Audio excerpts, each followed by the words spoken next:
Hi all, welcome to un academy.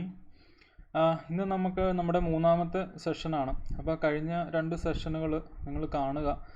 കണ്ടിട്ട് നിങ്ങൾക്ക് എന്തെങ്കിലും ഫീഡ്ബാക്ക് ഉണ്ടെങ്കിൽ അത് കമൻ്റായിട്ട് പറയുക. നമുക്ക് മാറ്റാൻ പറ്റുന്ന കാര്യങ്ങളൊക്കെ ചേഞ്ച് ചെയ്യാവുന്നതാണ്. അപ്പം നിങ്ങൾക്കറിയാം, കോൺസ്റ്റിറ്റ്യൂഷൻ ഓഫ് ഇന്ത്യ അല്ലെങ്കിൽ ഇന്ത്യൻ ഭരണഘടനയാണ് നമ്മൾ ഡിസ്കസ് ചെയ്തുകൊണ്ടിരുന്നത്. അപ്പം ഇന്നത്തെ ടോപ്പിക് എന്ന് വെച്ചിട്ടുണ്ടെങ്കിൽ മൊഡ്യൂൾ 2 ആണ്. മൊഡ്യൂൾ 1 ആണ് നമ്മൾ ലാസ്റ്റ് ക്ലാസ്സിൽ കവർ ചെയ്തത്. അപ്പോൾ മൊഡ്യൂൾ 1ൻ്റെ ഒരു റീക്യാപ്പ് ഇന്നുണ്ടാവും. കൂടാതെ മൊഡ്യൂൾ 2വിൻ്റെ കുറച്ച് പോർഷൻസ് നമ്മളിന്ന് ഡിസ്കസ് ചെയ്യും. മൊഡ്യൂൾ 2 ഒരു 2 പോർഷനായിട്ടായിരിക്കും നമ്മൾ കവർ ചെയ്യുന്നത്. അപ്പോൾ അതിലോട്ട് എൻ്റർ ചെയ്യുന്നതിന് മുമ്പ് നമുക്ക് അൺ അക്കാഡമിയുടെ ഒരു ഇൻട്രോ സെഷനുണ്ട്. കാരണം പുതുതായിട്ട് കേൾക്കുന്നവർക്ക് ഒരു അവയർനെസ്സിന് വേണ്ടിയിട്ട്. അപ്പോൾ ലെറ്റ്സ് ക്രാക്ക് കേരള എക്സാംസ് എന്നുള്ളൊരു യൂട്യൂബ് ചാനലിലായിരിക്കും ഈ വീഡിയോസ് അപ്ലോഡ് ചെയ്യുന്നത്. അപ്പം അതുകൂടാതെ നിങ്ങൾക്ക് ഈ വീഡിയോസ് എല്ലാം ഫുള്ളി അവൈലബിൾ ആകണമെങ്കിൽ അൺ അക്കാഡമിയുടെ പ്ലസ് സബ്സ്ക്രൈബ് ചെയ്യേണ്ടതായിട്ട് വരും. അപ്പോൾ അതിലോട്ട് എൻ്റർ ചെയ്യുന്നതിന് മുമ്പ് ഞാൻ എന്നെ ഒന്ന് പരിചയപ്പെടുത്താം. ഞാൻ ആഷിഖ് മുഹമ്മദ്. ഞാൻ MG യൂണിവേഴ്സിറ്റിയിൽ നിന്നുള്ളൊരു BTech ഗ്രാജുവേറ്റ് ആണ്. കറൻ്റ്ലി കേരള PSC എക്സാംസിന് ട്രെയിനിങ് നൽകുന്നുണ്ട്. അപ്പം നമുക്ക് അൺ അക്കാഡമിയുടെ പ്ലസ് സബ്സ്ക്രിപ്ഷനിലോട്ട് ഒന്ന് വരാം. അതിൻ്റെ അകത്ത് നിങ്ങൾക്ക് ലഭിക്കുന്ന ഫീച്ചേഴ്സ് എന്തൊക്കെയാണെന്ന് നമുക്കൊന്ന് നോക്കാം. ഡെയിലി ലൈവ് ക്ലാസ്സസ് ഉണ്ടാവും. ഡെയിലി റെക്കോർഡഡ് ക്ലാസ്സസ് നിങ്ങൾക്ക് ആ പ്ലാറ്റ്ഫോമിൽ ലഭിക്കുന്നതാണ്. കൂടാതെ മോക്ക് ടെസ്റ്റുകളും ക്വിസുകളും ഒക്കെ നിങ്ങൾക്ക് നിങ്ങളുടെ പഠനത്തെ വിലയിരുത്താൻ വേണ്ടിയിട്ട് അൺ അക്കാഡമിയുടെ പ്ലസ് സബ്സ്ക്രിപ്ഷൻ വഴി നിങ്ങൾക്ക് ലഭിക്കുന്നതാണ്. കൂടാതെ ഓരോ എഡ്യൂക്കേറ്ററും ഒരു പർട്ടിക്കുലർ എക്സാം അല്ലെങ്കിൽ പർട്ടിക്കുലർ സബ്ജക്റ്റിൽ എക്സ്പേർട്ടായിട്ടുള്ള എഡ്യൂക്കേറ്റേഴ്സ് ആയിരിക്കും. അതുകൊണ്ട് തന്നെ അവർ ഓരോ കോഴ്സും സ്ട്രക്ചേർഡ് ആയിട്ടാണ് ഓരോ കോഴ്സും ഡിസൈൻ ചെയ്തിട്ടുള്ളത്. അതുകൊണ്ട് തന്നെ നമുക്ക് അവരുടെ എക്സ്പെർട്ടൈസ് നിങ്ങൾക്ക് ഡയറക്റ്റ്ലി അൺ അക്കാഡമിയുടെ പ്ലാറ്റ്ഫോം വഴി, ലേണിംഗ് പ്ലാറ്റ്ഫോം വഴി ലഭിക്കുകയാണ് ഉണ്ടാകുന്നത്. 1 ടൈം സബ്സ്ക്രിപ്ഷൻ വഴി നിങ്ങൾക്കൊരു അൺലിമിറ്റഡ് ആക്സസ് ലഭിക്കുന്നുണ്ട്. അപ്പോൾ നിങ്ങൾക്കറിയാം, ലൈവ് ക്ലാസ്സസ് ഇപ്പോൾ നിങ്ങൾ ഏത് എക്സാമിനാണോ പ്രിപ്പയർ ചെയ്യുന്നത് അത് ബേസ്ഡ് ആയിട്ടുള്ള ഡെയിലി ലൈവ് ക്ലാസ്സുകൾ ഉണ്ടാവും. മുൻകൂട്ടി ഷെഡ്യൂൾ ചെയ്തിട്ടുള്ള ക്ലാസ്സുകളായിരിക്കും. കൂടാതെ ഞാൻ കൂടാതെ ഒട്ടനവധി എഡ്യൂക്കേറ്റേഴ്സ്, എക്സ്പെർട്ടൈസ് ഉള്ള ഒരുപാട് എഡ്യൂക്കേറ്റേഴ്സ് ഓൾറെഡി അൺ അക്കാഡമിയുടെ പ്ലാറ്റ്ഫോമിലുണ്ട്. അപ്പോൾ നിങ്ങൾക്ക് അതറിയാവുന്നവരെയൊക്കെ നിങ്ങൾക്ക് പരിചയമുള്ളതാണ്. അപ്പോൾ അവരുടെയൊക്കെ അവരുടെയൊക്കെ എക്സ്പീരിയൻസ് നിങ്ങൾക്ക് യൂസ് ചെയ്യാം. പ്രത്യേകിച്ച് നമുക്ക് ഫിസിക്കലായിട്ടൊരു ക്ലാസ്സിൽ പോയിരിക്കാൻ പറ്റാത്തൊരു സാഹചര്യം കൂടിയാണ്. അപ്പം എന്തുകൊണ്ടും ആ ഒരു ടൈമിൽ യൂസ് ചെയ്യാവുന്ന ഒരു പ്ലാറ്റ്ഫോമാണ് അൺ അക്കാഡമി എന്നുള്ളത്. നിങ്ങൾക്ക് ഈ ഒരു സ്ലൈഡ് ശ്രദ്ധിച്ചാൽ അറിയാം. LDC പ്രിപ്പറേഷന് വേണ്ടിയിട്ടൊരു കോഴ്സ്, അല്ലെങ്കിൽ LP-UP അസിസ്റ്റൻറ്റ്, അല്ലെങ്കിൽ ഫയർമാൻ, LGS തുടങ്ങിയ ഏത് എക്സാം നിങ്ങൾ കേരള PSCക്ക് വേണ്ടിയിട്ട് എഴുതുന്നുണ്ടോ അതിനുള്ള എല്ലാ റിസോഴ്സസും നിങ്ങൾക്ക് അൺ അക്കാഡമിയുടെ പ്ലാറ്റ്ഫോമിൽ അവൈലബിൾ ആയിരിക്കും. കൂടാതെ അൺ അക്കാഡമിയുടെ കുറച്ച് അഡ്വാൻറ്റേജസ് സ്വാഭാവികമായിട്ട് നിങ്ങൾക്ക് അറിയാവുന്നതാണ്. നിങ്ങൾക്ക് ഫ്ലെക്സിബിൾ ആയിട്ടുള്ളൊരു ടൈം ഷെഡ്യൂൾ നിങ്ങൾക്ക് തന്നെ ചൂസ് ചെയ്യാം. ആ സമയത്ത് നിങ്ങൾക്ക് വീഡിയോ കാണുക, പഠിച്ച കാര്യങ്ങളെ വിലയിരുത്താൻ വേണ്ടിയിട്ട് ടെസ്റ്റുകൾ അറ്റൻഡ് ചെയ്യുക.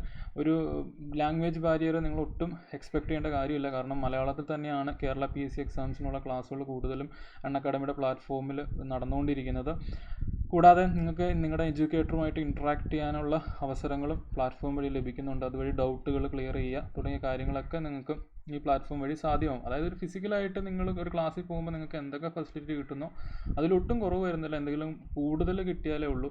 ഇതെല്ലാം നിങ്ങൾക്ക് അൺ അക്കാഡമിയുടെ പ്ലാറ്റ്ഫോം വഴി ലഭിക്കുന്നതാണ്. കൂടാതെ ലേണിംഗ് മെറ്റീരിയൽസും PDFസും ഒക്കെ ഈ സബ്സ്ക്രിപ്ഷൻ്റെ ഭാഗമായിട്ട് ലഭിക്കുന്നതാണ്. ഇതാണ് ആ സബ്സ്ക്രിപ്ഷൻ. ഒരു ചാർജ് ഉണ്ട്, വളരെ ഒരു ചെറിയ എക്കണോമിക്കലായിട്ടുള്ളൊരു ചാർജാണ്. അതായത് 1 മാസം മുതൽ 2 വർഷം വരെയുള്ള സബ്സ്ക്രിപ്ഷൻ പ്ലാൻസ് ആണ് ഉള്ളത്. അപ്പോൾ നോർമലി നമ്മൾ ചൂസ് ചെയ്യുന്നത് 1 ഇയർ അല്ലെങ്കിൽ 2 ഇയർ പ്ലാൻസ് ആയിരിക്കും. നമ്മളൊരു എക്സാമിന് എപ്പോഴും ഒരു ലോങ് ടേം ആയിട്ടാണല്ലോ അപ്രോച്ച് ചെയ്യുന്നത്. അപ്പം ഇതിനകത്ത് ഞാൻ ആ റേറ്റ്സ് ഒക്കെ ഇൻക്ലൂഡ് ചെയ്തിട്ടുണ്ട്. കൂടാതെ ഞാനെന്ന എഡ്യൂക്കേറ്ററിൻ്റെ ഒരു കോഡുണ്ട്. ആ കോഡാണ് ASHIK, ആഷിഖ് എന്നുള്ളൊരു കോഡ്. ഈ കോഡ് യൂസ് ചെയ്തിട്ടുണ്ടെങ്കിൽ നിങ്ങൾക്ക് ആകെയുള്ള MRPന്ന് 10% ഓഫും ലഭിക്കുന്നതാണ്. അപ്പോൾ ഇത്രയാണ് സബ്സ്ക്രിപ്ഷൻ റിലേറ്റഡ് ആയിട്ട് കാര്യങ്ങൾ ചെയ്യാനുള്ളത്. അപ്പോൾ എത്രയും പെട്ടെന്ന് സബ്സ്ക്രിപ്ഷൻ എടുക്കുക. നിങ്ങൾക്ക് പെട്ടെന്ന് നിങ്ങൾ പഠിച്ച് ഇത് ഓരോ സബ്ജക്റ്റിലും എക്സ്പേർട്ട് ആവുക. കാരണം ഇനി ഈ കൊറോണയൊക്കെ കഴിഞ്ഞ് എക്സാം വരുമ്പോഴത്തേനും ഫുള്ളി പ്രിപ്പയർഡ് ആയിട്ട് ഇരിക്കുക. അപ്പോൾ അതിന് വേണ്ടിയിട്ട് എത്രയും പെട്ടെന്ന് സബ്സ്ക്രൈബ് ചെയ്ത്, ഇപ്പം എന്നൊരു എഡ്യൂക്കേറ്ററിൻ്റെ മാത്രമല്ല, നിങ്ങൾ ഏത് സബ്ജക്റ്റാണോ നിങ്ങൾക്ക് പഠിക്കാൻ ആഗ്രഹം, അല്ലെങ്കിൽ ഏത് എക്സാം ആണോ നിങ്ങൾക്ക് ക്രാക്ക് ചെയ്യാൻ നിങ്ങൾ പോകുന്നത്, അതിനുള്ള എല്ലാ റിസോഴ്സസും അവൈലബിൾ ആണ്. ഓക്കെ, അപ്പോൾ ഇത്രയാണ് നമുക്ക് സബ്സ്ക്രിപ്ഷൻ്റെ കാര്യത്തിൽ പറയാനുള്ളത്. അപ്പോൾ നമുക്ക് ഇന്നത്തെ ക്ലാസ്സിലോട്ട് കടക്കാം. അപ്പോൾ എൻ്റെ ക്ലാസ് ശരിക്കും ഇതാണ്. High rewarding series on constitution of India ആണ് ക്ലാസ് ആയിട്ട് വരുന്നത്. അതിൻ്റെ 2 സെഷൻസ് ഓൾറെഡി കഴിഞ്ഞു. ഒരു സിലബസ് ഡിസ്കഷൻ ആയിരുന്നു ഫസ്റ്റ് സെഷൻ. രണ്ടാമത്തെ സെഷനിൽ നമ്മൾ കണ്ടത് മൊഡ്യൂൾ 1 ആയിരുന്നു. അപ്പോൾ കഴിഞ്ഞ ക്ലാസ്സിൻ്റെ ഒരു റിക്യാപ്പ് നമുക്ക് ആദ്യം എടുക്കാം. അപ്പോൾ കഴിഞ്ഞ ക്ലാസ്സിൽ എന്താണ് നമ്മൾ നോക്കിയത്? മൊഡ്യൂൾ 1 ആയിരുന്നു, ഇന്ത്യൻ ഭരണഘടനയുടെ നാൾ വഴികളാണ് നമ്മൾ കഴിഞ്ഞ ക്ലാസ്സിൽ നോക്കിയത്. അപ്പോൾ അതിൻ്റെ ഭാഗമായിട്ട് ഞാൻ എൻ്റെ ഒരു ബാക്ക്ഗ്രൗണ്ടൊക്കെ നിങ്ങൾക്ക് കഴിഞ്ഞ ക്ലാസ്സിൽ പറഞ്ഞായിരുന്നു. അപ്പോൾ ഇനി വീണ്ടും ബാക്ക്ഗ്രൗണ്ട് പറയുന്നില്ല, നമുക്ക് ആ കഴിഞ്ഞ ക്ലാസ്സിൽ പഠിച്ച കാര്യങ്ങൾ ജസ്റ്റ് ഒന്ന് റിവൈസ് ചെയ്യാം. നമ്മൾ എന്തൊക്കെയാണ് പഠിച്ചത്? റെഗുലേറ്റിംഗ് ആക്ട് 1773 ആണ് നമ്മൾ ആദ്യം പഠിച്ചത്. എന്തായിരുന്നു ഈ ആക്ടിൻ്റെ പ്രത്യേകത? നിങ്ങൾ അന്നുള്ള ക്ലാസ്സുകൾ നിങ്ങൾ നോട്ട് ഉണ്ടാക്കി റിവൈസ് ചെയ്യണം കേട്ടോ, അല്ലെങ്കിൽ ഞാനൊരു 2 മൊഡ്യൂൾ കഴിയുമ്പോഴത്തേനും ഒരു ടെസ്റ്റ് അല്ലെങ്കിൽ മോക്ക് ടെസ്റ്റ് അല്ലെങ്കിൽ ഒരു MCQ അല്ലെങ്കിൽ മൾട്ടിപ്പിൾ ചോയ്സ് ക്വസ്റ്റിൻ്റെ ഡിസ്കഷൻ ഉണ്ടാവും. അപ്പം ആ സമയമാകുമ്പോഴത്തേനും നിങ്ങൾ പ്രിപ്പയർ ആയിട്ടിരിക്കണം. അപ്പോൾ ഓരോ ക്ലാസ് കഴിയുമ്പോഴും റിവൈസ് ചെയ്യണം. അപ്പോൾ ഈ റെഗുലേറ്റിംഗ് ആക്ട് 1773 പ്രത്യേകത എന്തായിരുന്നു? കമ്പനിയുടെ കാര്യങ്ങൾ നിയന്ത്രിക്കാൻ വേണ്ടി ബ്രിട്ടീഷ് ഗവൺമെൻറ് പാസ്സാക്കിയ ആദ്യ നിയമമായിരുന്നു ഈ ആക്ട്. അപ്പോൾ ഈ ആക്ട് വഴി സംഭവിച്ച പ്രൊവിഷൻസ് ഒക്കെ നമ്മൾ കഴിഞ്ഞ ക്ലാസ്സിൽ പറഞ്ഞു. എന്താണ്? ഗവർണർ ഓഫ് ബംഗാൾ എന്തായിട്ട് മാറി? ഗവർണർ ജനറൽ ഓഫ് ബംഗാൾ എന്നുള്ള പദവിയായിട്ട് മാറി. അപ്പോൾ അങ്ങനെ ആയിട്ടുള്ള ആദ്യത്തെ ഗവർണർ ജനറൽ ഓഫ് ബംഗാൾ ആരായിരുന്നു? ലോർഡ് വാരൻ ഹേസ്റ്റിങ്സ് ആയിരുന്നു. കൂടാതെ ഈ ആക്ട് വഴി തന്നെ കൽക്കട്ടയിൽ ഒരു സുപ്രീം കോടതി എസ്റ്റാബ്ലിഷ് ചെയ്യണമെന്ന് പറയുകയും 1774 അത് നിലവിൽ വരികയും ചെയ്തു. ശ്രദ്ധിക്കുക, കൽക്കട്ടയിലാണ്. അങ്ങനെ ഉണ്ടായ സുപ്രീം കോടതിയുടെ ആദ്യത്തെ ചീഫ് ജസ്റ്റിസ് ആരായിരുന്നു? സർ എലീജ ഇംബെ ആയിരുന്നു. അപ്പോൾ ഇതാണ് റെഗുലേറ്റിംഗ് ആക്ടിനെ കുറിച്ച് നമ്മൾ പഠിച്ചത്. അതിനുശേഷം നമ്മൾ പഠിച്ച ആക്ട് ഏതാണ്? Pitt's India act 1784. ഈ ആക്ട് എന്തിൻ്റെ പ്രത്യേകത എന്താണ്? വില്യം പിറ്റ് എന്നുള്ള ബ്രിട്ടീഷ് പ്രൈം മിനിസ്റ്ററിൻ്റെ സമയത്ത് കൊണ്ടുവന്ന ഒരു ആക്ടാണ്. റെഗുലേറ്റിംഗ് ആക്ടിന് ഉണ്ടായ പോരായ്മകളെയൊക്കെ റെക്ടിഫൈ ചെയ്യാൻ വേണ്ടി കൊണ്ടുവന്ന ആക്ടാണ്. വർഷം ശ്രദ്ധിക്കുക, 1784 ആണ്. അപ്പോൾ ഈ ആക്ട് വഴി എന്താ നമ്മൾ കണ്ടത്? നമ്മൾ 2 പുതിയ ബോഡീസ് കണ്ടു, അല്ലെങ്കിൽ പുതിയ 2 റെഗുലേറ്റ് ചെയ്യാൻ വേണ്ടിയിട്ടുള്ള 2 പുതിയ സംഭവങ്ങൾ കൊണ്ടുവന്നതായിട്ട് കണ്ടു. എന്തൊക്കെയാണ്? കോർട്ട് ഓഫ് ഡയറക്ടേഴ്സും ബോർഡ് ഓഫ് കൺട്രോളും.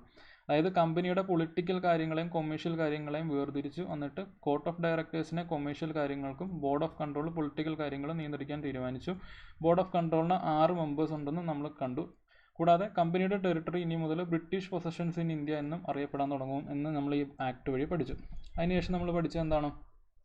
പിന്നീട് നമ്മൾ നോക്കിയത് ചാർട്ടർ ആക്ടുകളാണ്. ചാർട്ടർ ആക്ട് നമ്മൾ ഓൾറെഡി പറഞ്ഞു, കമ്പനിയുടെ ലീസ് ഓരോ 20 വർഷം വെച്ച് പുതുക്കാൻ വേണ്ടിയിട്ട് ഉള്ള ആക്ടുകളാണ് ചാർട്ടർ ആക്ടുകൾ. അപ്പോൾ 1773 റെഗുലേറ്റിംഗ് ആക്ട് കഴിഞ്ഞിട്ട് പിന്നെ 20 വർഷം കഴിഞ്ഞിട്ട് 1793 ചാർട്ടർ ആക്ട് വരുന്നു. അതിൻ്റെ അകത്ത് 20 വർഷത്തേക്ക് കമ്പനിയുടെ പ്രിവിലേജ് എക്സ്റ്റെൻഡ് ചെയ്യുന്നു. അതിനുശേഷം 20 വർഷം കഴിഞ്ഞിട്ട് 1813 വരുന്നു. അതിൽ പക്ഷേ എന്ത് സംഭവിച്ചു? കമ്പനിയുടെ ഏകാധിപത്യം, ട്രേഡിലുള്ള ഏകാധിപത്യം അവസാനിപ്പിച്ചു. ഇന്ത്യയിൽ ആകെ ചൈനയായിട്ട് ട്രേഡ് ചെയ്യാം, ടീയിലും ട്രേഡ് ചെയ്യാമെന്ന് മാത്രം പറഞ്ഞു. പക്ഷേ ഒരു 20 വർഷത്തേക്കും കൂടെ കമ്പനിയുടെ ലീസ് എക്സ്റ്റെൻഡ് ചെയ്തു. അപ്പോൾ അടുത്ത ചാർട്ടർ ആക്ട് ഏത് വർഷമായിരിക്കും? 1813 + 20, 1833 അടുത്ത ചാർട്ടർ ആക്ട് വരുന്നത്. അപ്പം ഇതിൽ എന്തൊക്കെ സംഭവിച്ചു? ഗവർണർ ജനറൽ ഓഫ് ബംഗാൾ എന്നുള്ളത് ഗവർണർ ജനറൽ ഓഫ് ഇന്ത്യ ആയിട്ട് മാറി. അതായത് ഇന്ത്യയുടെ നിയമം നിർമ്മിക്കാനുള്ള ബ്രിട്ടീഷ് ഇന്ത്യയുടെ നിയമം നിർമ്മിക്കാനുള്ള അധികാരവും നിയമം നടപ്പിലാക്കാനുള്ള അധികാരവും ഈ ആൾക്കായി, ഗവർണർ ജനറൽ ഓഫ് ഇന്ത്യക്കായി. അപ്പോൾ അങ്ങനെ ആ പദവിയിലോട്ട് വന്ന ആദ്യത്തെ ആളാരാണ്? Lord William ബെൻഡിക്കാണ്. കൂടാതെ ഈ ആക്ട് വഴി കമ്പനിയുടെ ലീസ് ഒരു 20 വർഷത്തേക്കും കൂടെ എക്സ്റ്റെൻഡ് ചെയ്തു. പക്ഷേ ഈ ആക്ട്, ചാർട്ടർ ആക്ട് പ്രകാരം ഒരു സുപ്രധാനമായിട്ടുള്ളൊരു തീരുമാനം ഉണ്ടായി. എന്ത്? കമ്പനിയുടെ ഇന്ത്യയിലെ കൊമേഴ്ഷ്യൽ ആക്ടിവിറ്റീസൊക്കെ എൻഡായി, അതായത് നിർത്തപ്പെട്ടു. പ്യുവർലി ഒരു അഡ്മിനിസ്ട്രേറ്റീവ് ബോഡിയായിട്ട് കമ്പനി മാറുകയും ചെയ്തു. അപ്പോൾ ഇതാണ് ചാർട്ടർ ആക്ട് 1833 റിലേറ്റഡ് ആയിട്ട് നിങ്ങൾ ഓർത്തിരിക്കേണ്ടത്. അടുത്ത ഏതാണ്? 20 വർഷം കഴിഞ്ഞിട്ട് 1853 ലാസ്റ്റ് ചാർട്ടർ ആക്റ്റാണ്. ഓക്കെ, എന്തൊക്കെ സംഭവിച്ചു? ഗവർണർ ജനറലിൻ്റെ നിയമം നിർമ്മിക്കാനുള്ള അധികാരവും നിയമം നടപ്പിലാക്കാനുള്ള അധികാരവും സെപ്പറേറ്റ് ചെയ്യപ്പെട്ടു. എന്നിട്ട് ആ നിയമം നിർമ്മിക്കാനുള്ള ആ ഒരു കൗൺസിലിൻ്റെ പേരിട്ടു. എന്ത് പേരാണ്? ഇന്ത്യൻ ലെജിസ്ലേറ്റീവ് കൗൺസിൽ അല്ലെങ്കിൽ സെൻട്രൽ ലെജിസ്ലേറ്റീവ് കൗൺസിൽ എന്നുള്ള പേരിട്ടു. ഈ ആക്ടിൻ്റെ മറ്റൊരു ഇമ്പോർട്ടൻറ്റ് പ്രൊവിഷനാണ് സിവിൽ സർവീസിലോട്ട് ഓപ്പൺ കോമ്പറ്റീഷൻ കൊണ്ടുവന്ന ഒരു ആക്ടാണ്. അതുകൊണ്ട് തന്നെ നമുക്കിവിടെ ഓർത്തിരിക്കാൻ പറ്റുന്നൊരു കമ്മിറ്റിയാണ് ഏത് committee? Macaulay committee on Indian civil സർവീസാണ് അപ്പോയിൻ്റ് ചെയ്യുന്നത് 1854. ശ്രദ്ധിക്കുക, ഈ ആക്ട് വഴി പിന്നെ ഒരു 20 വർഷത്തേക്ക് കമ്പനി റൂള് എക്സ്റ്റെൻഡ് ചെയ്യപ്പെട്ടില്ല. അതുകൊണ്ട് എന്ത് സംഭവിച്ചു? കമ്പനി റൂള് ടെർമിനേഷൻ ആവാൻ പോവുകയാണ്, അല്ലെങ്കിൽ കമ്പനിയുടെ ലീസ് എക്സ്റ്റെൻഡ് ചെയ്യപ്പെട്ടിട്ടില്ലാത്തതുകൊണ്ട് തന്നെ കമ്പനി റൂള് ടെർമിനേഷൻ സംഭവിക്കാൻ പോകുക എന്നുള്ളൊരു പോയിന്റ് നമുക്ക് ഈ ആക്ടിൽ നിന്ന് എടുക്കാം. അതിനുശേഷം വരുന്ന ആക്ടാണ് ഗവൺമെൻറ് ഓഫ് ഇന്ത്യ ആക്ട് 1858.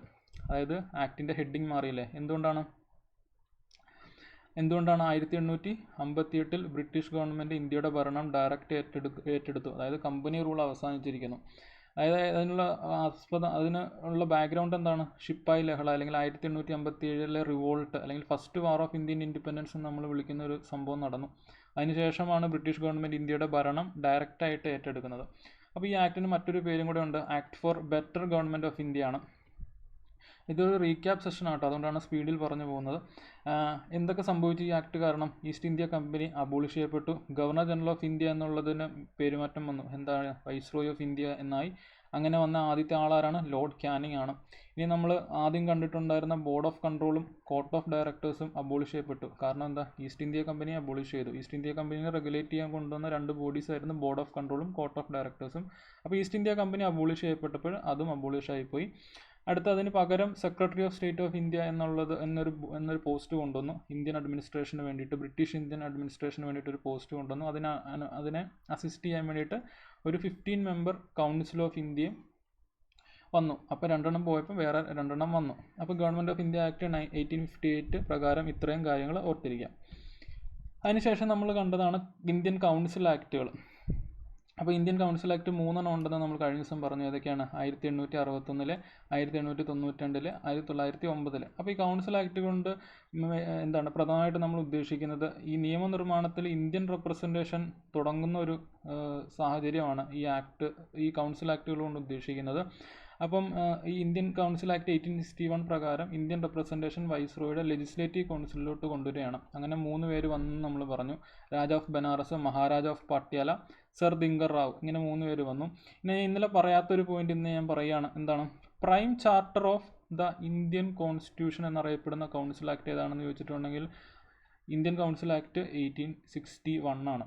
അതിന് പറയാൻ കാരണം എന്ന് വെച്ചിട്ടുണ്ടെങ്കിൽ നിങ്ങൾക്കറിയാം, ഒരു നിയമനിർമ്മാണത്തിലോട്ട് ഇന്ത്യൻ റെപ്രസെൻറ്റേഷൻ തുടങ്ങുന്നത് ഈ ആക്ട് വഴിയാണ്. അതുകൊണ്ടാണ് prime charter of the Indian constitution എന്ന് പറയാൻ കാരണം. അത് ഇന്നലെ പറയാത്ത പോയിൻ്റാണ്, ഇന്ന് ആഡ് ചെയ്യുന്നൊരു പോയിൻ്റാണ്. ഇതുപോലെ കുറേ അഡീഷൻസ് ഉണ്ടാവും കേട്ടോ. ഞാൻ കുറേ ക്വസ്റ്റ്യൻ പേപ്പറുകൾ റെഫർ ചെയ്യുമ്പോൾ വരുന്ന കൂടുതലായിട്ടുള്ള അഡീഷൻസ് ഇനി നമ്മൾ ക്വസ്റ്റ്യൻ പേപ്പർ ഡിസ്കസ് ചെയ്യുമ്പോഴത്തേനും ഇനി അഡീഷൻസ് ഉണ്ടെങ്കിൽ ചിലപ്പോൾ ഇത് റിലേറ്റഡ് ആയിട്ട് ഇനി അഡീഷൻസ് വരാം.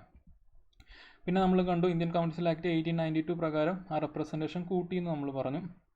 പിന്നെ ഇന്ത്യൻ കൗൺസിൽ ആക്ട് 1909 കണ്ടു. മോർലമിൻ്റെ റിഫോംസ് എന്നത് അറിയപ്പെടുന്നു. ആദ്യമായിട്ട് വൈസ്രോയുടെ എക്സിക്യൂട്ടീവ് കൗൺസിലിൽ ഇന്ത്യൻ റെപ്രസെൻറ്റേഷൻ വന്നു. ഇവിടെ ലെജിസ്ലേറ്റീവ് കൗൺസിലായിരുന്നു, ഇവിടെ അത് എക്സിക്യൂട്ടീവ് കൗൺസിലിൽ റെപ്രസെൻറ്റേഷൻ വന്നു. ആരാണ്? സത്യേന്ദ്ര പ്രസാദ് സിൻഹയാണ് ആദ്യമായിട്ട് വന്നിട്ടുള്ള first Indian to join viceroy's executive council. അതിനുശേഷം നമ്മൾ കണ്ടതാണ് ഗവൺമെൻറ് ഓഫ് ഇന്ത്യ ആക്ട് 1919 കണ്ടു. മറ്റൊരു പേരെന്താണ്? മൊണ്ടേഗു ചെംസ്ഫോർഡ് റിഫോംസ് എന്ന് പറയുന്നു. ദ്വിമണ്ഡല സഭ അല്ലെങ്കിൽ ബൈക്യാമറലിസം ഇന്ത്യയിൽ ആദ്യമായിട്ട് ഇൻട്രൊഡ്യൂസ് ചെയ്യുന്ന ഈ ആക്ടിൻ്റെ ഭാഗമായിട്ടാണ്. ഡയറക്റ്റ് ഇലക്ഷൻ എന്നുള്ളൊരു ആശയം കൊണ്ടുവരുന്നത് ഈ ആക്ടിൻ്റെ ഭാഗമായിട്ടാണ്. ഡയാർക്കി അല്ലെങ്കിൽ ദ്വിഭരണം പ്രൊവിൻസസിൽ അല്ലെങ്കിൽ സ്റ്റേറ്റ്സിൽ കൊണ്ടുവരുന്നത് ഈ ആക്ടിൻ്റെ ഭാഗമായിട്ടാണ്. ഒരു പബ്ലിക് സർവീസ് കമ്മീഷൻ എസ്റ്റാബ്ലിഷ് ചെയ്യണമെന്ന് പറഞ്ഞു. അങ്ങനെ 1926 പബ്ലിക് സർവീസ് കമ്മീഷൻ എസ്റ്റാബ്ലിഷ് ചെയ്യപ്പെടുകയും ചെയ്തു. അടുത്ത ഇമ്പോർട്ടൻ്റ് ആക്ട് ഏതായിരുന്നു? ഗവൺമെൻറ് ഓഫ് ഇന്ത്യ ആക്ട് 1935 അല്ലേ? നമ്മുടെ ഇന്ത്യൻ ഭരണഘടന ബ്ലൂ പ്രിൻ്റ് എന്നറിയപ്പെടുന്ന ആക്ടാണ്.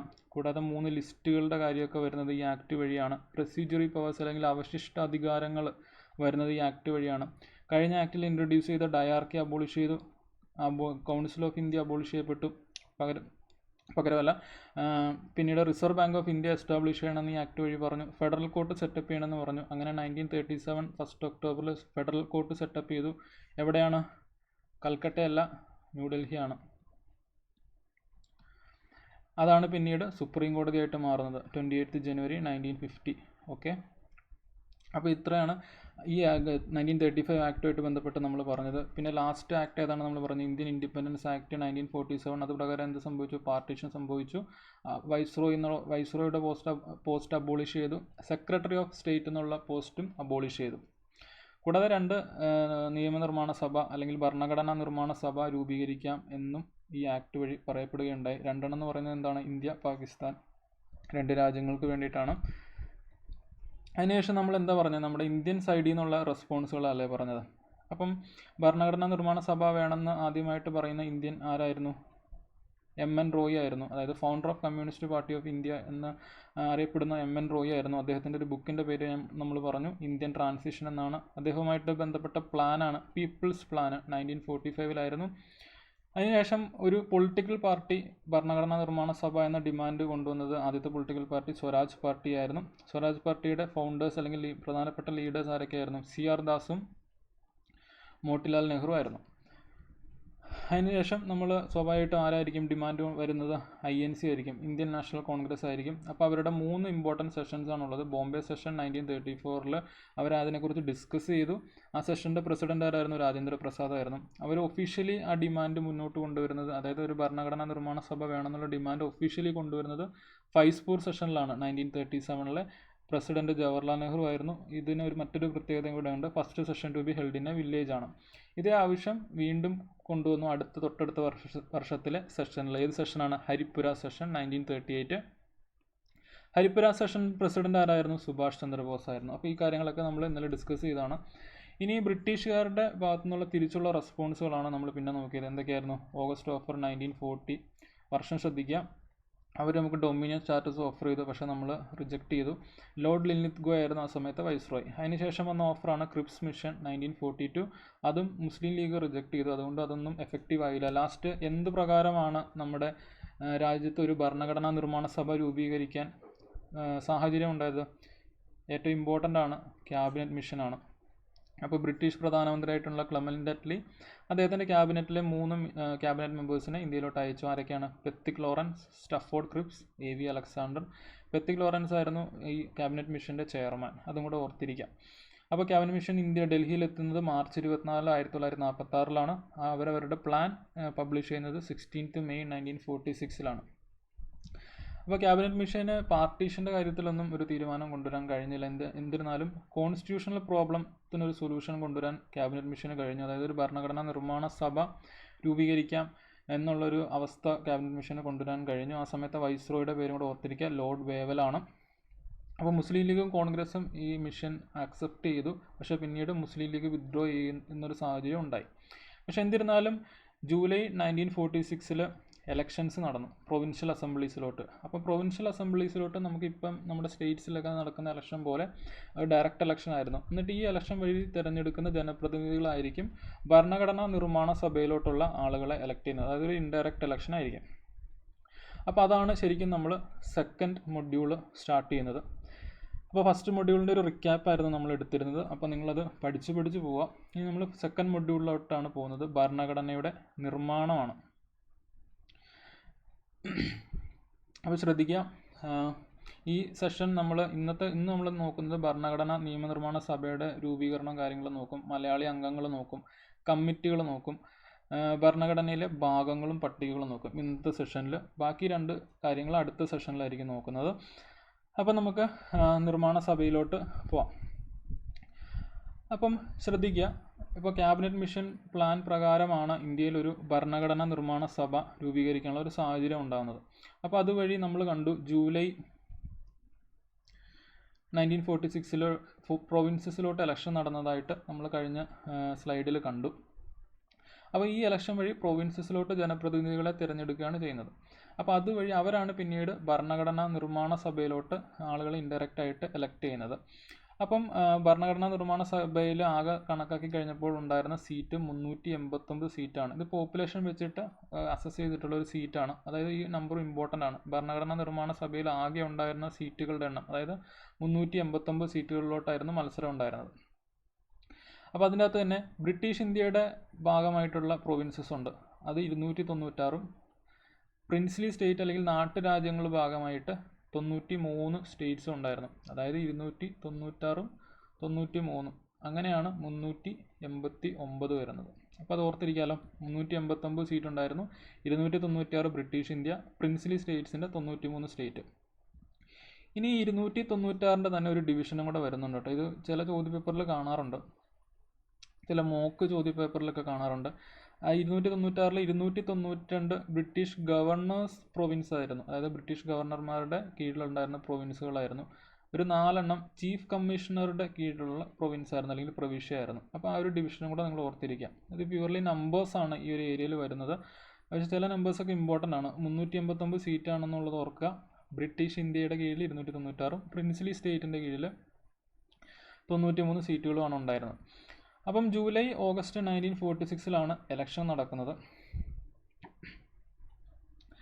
അപ്പം ഇലക്ഷൻ നടന്നതിൻ്റെ ഭാഗമായിട്ട് 208 സീറ്റിൽ ഇന്ത്യൻ നാഷണൽ കോൺഗ്രസ് ജയിച്ചു, 73 സീറ്റിൽ മുസ്ലിം ലീഗ് ജയിച്ചു, 15 സീറ്റിൽ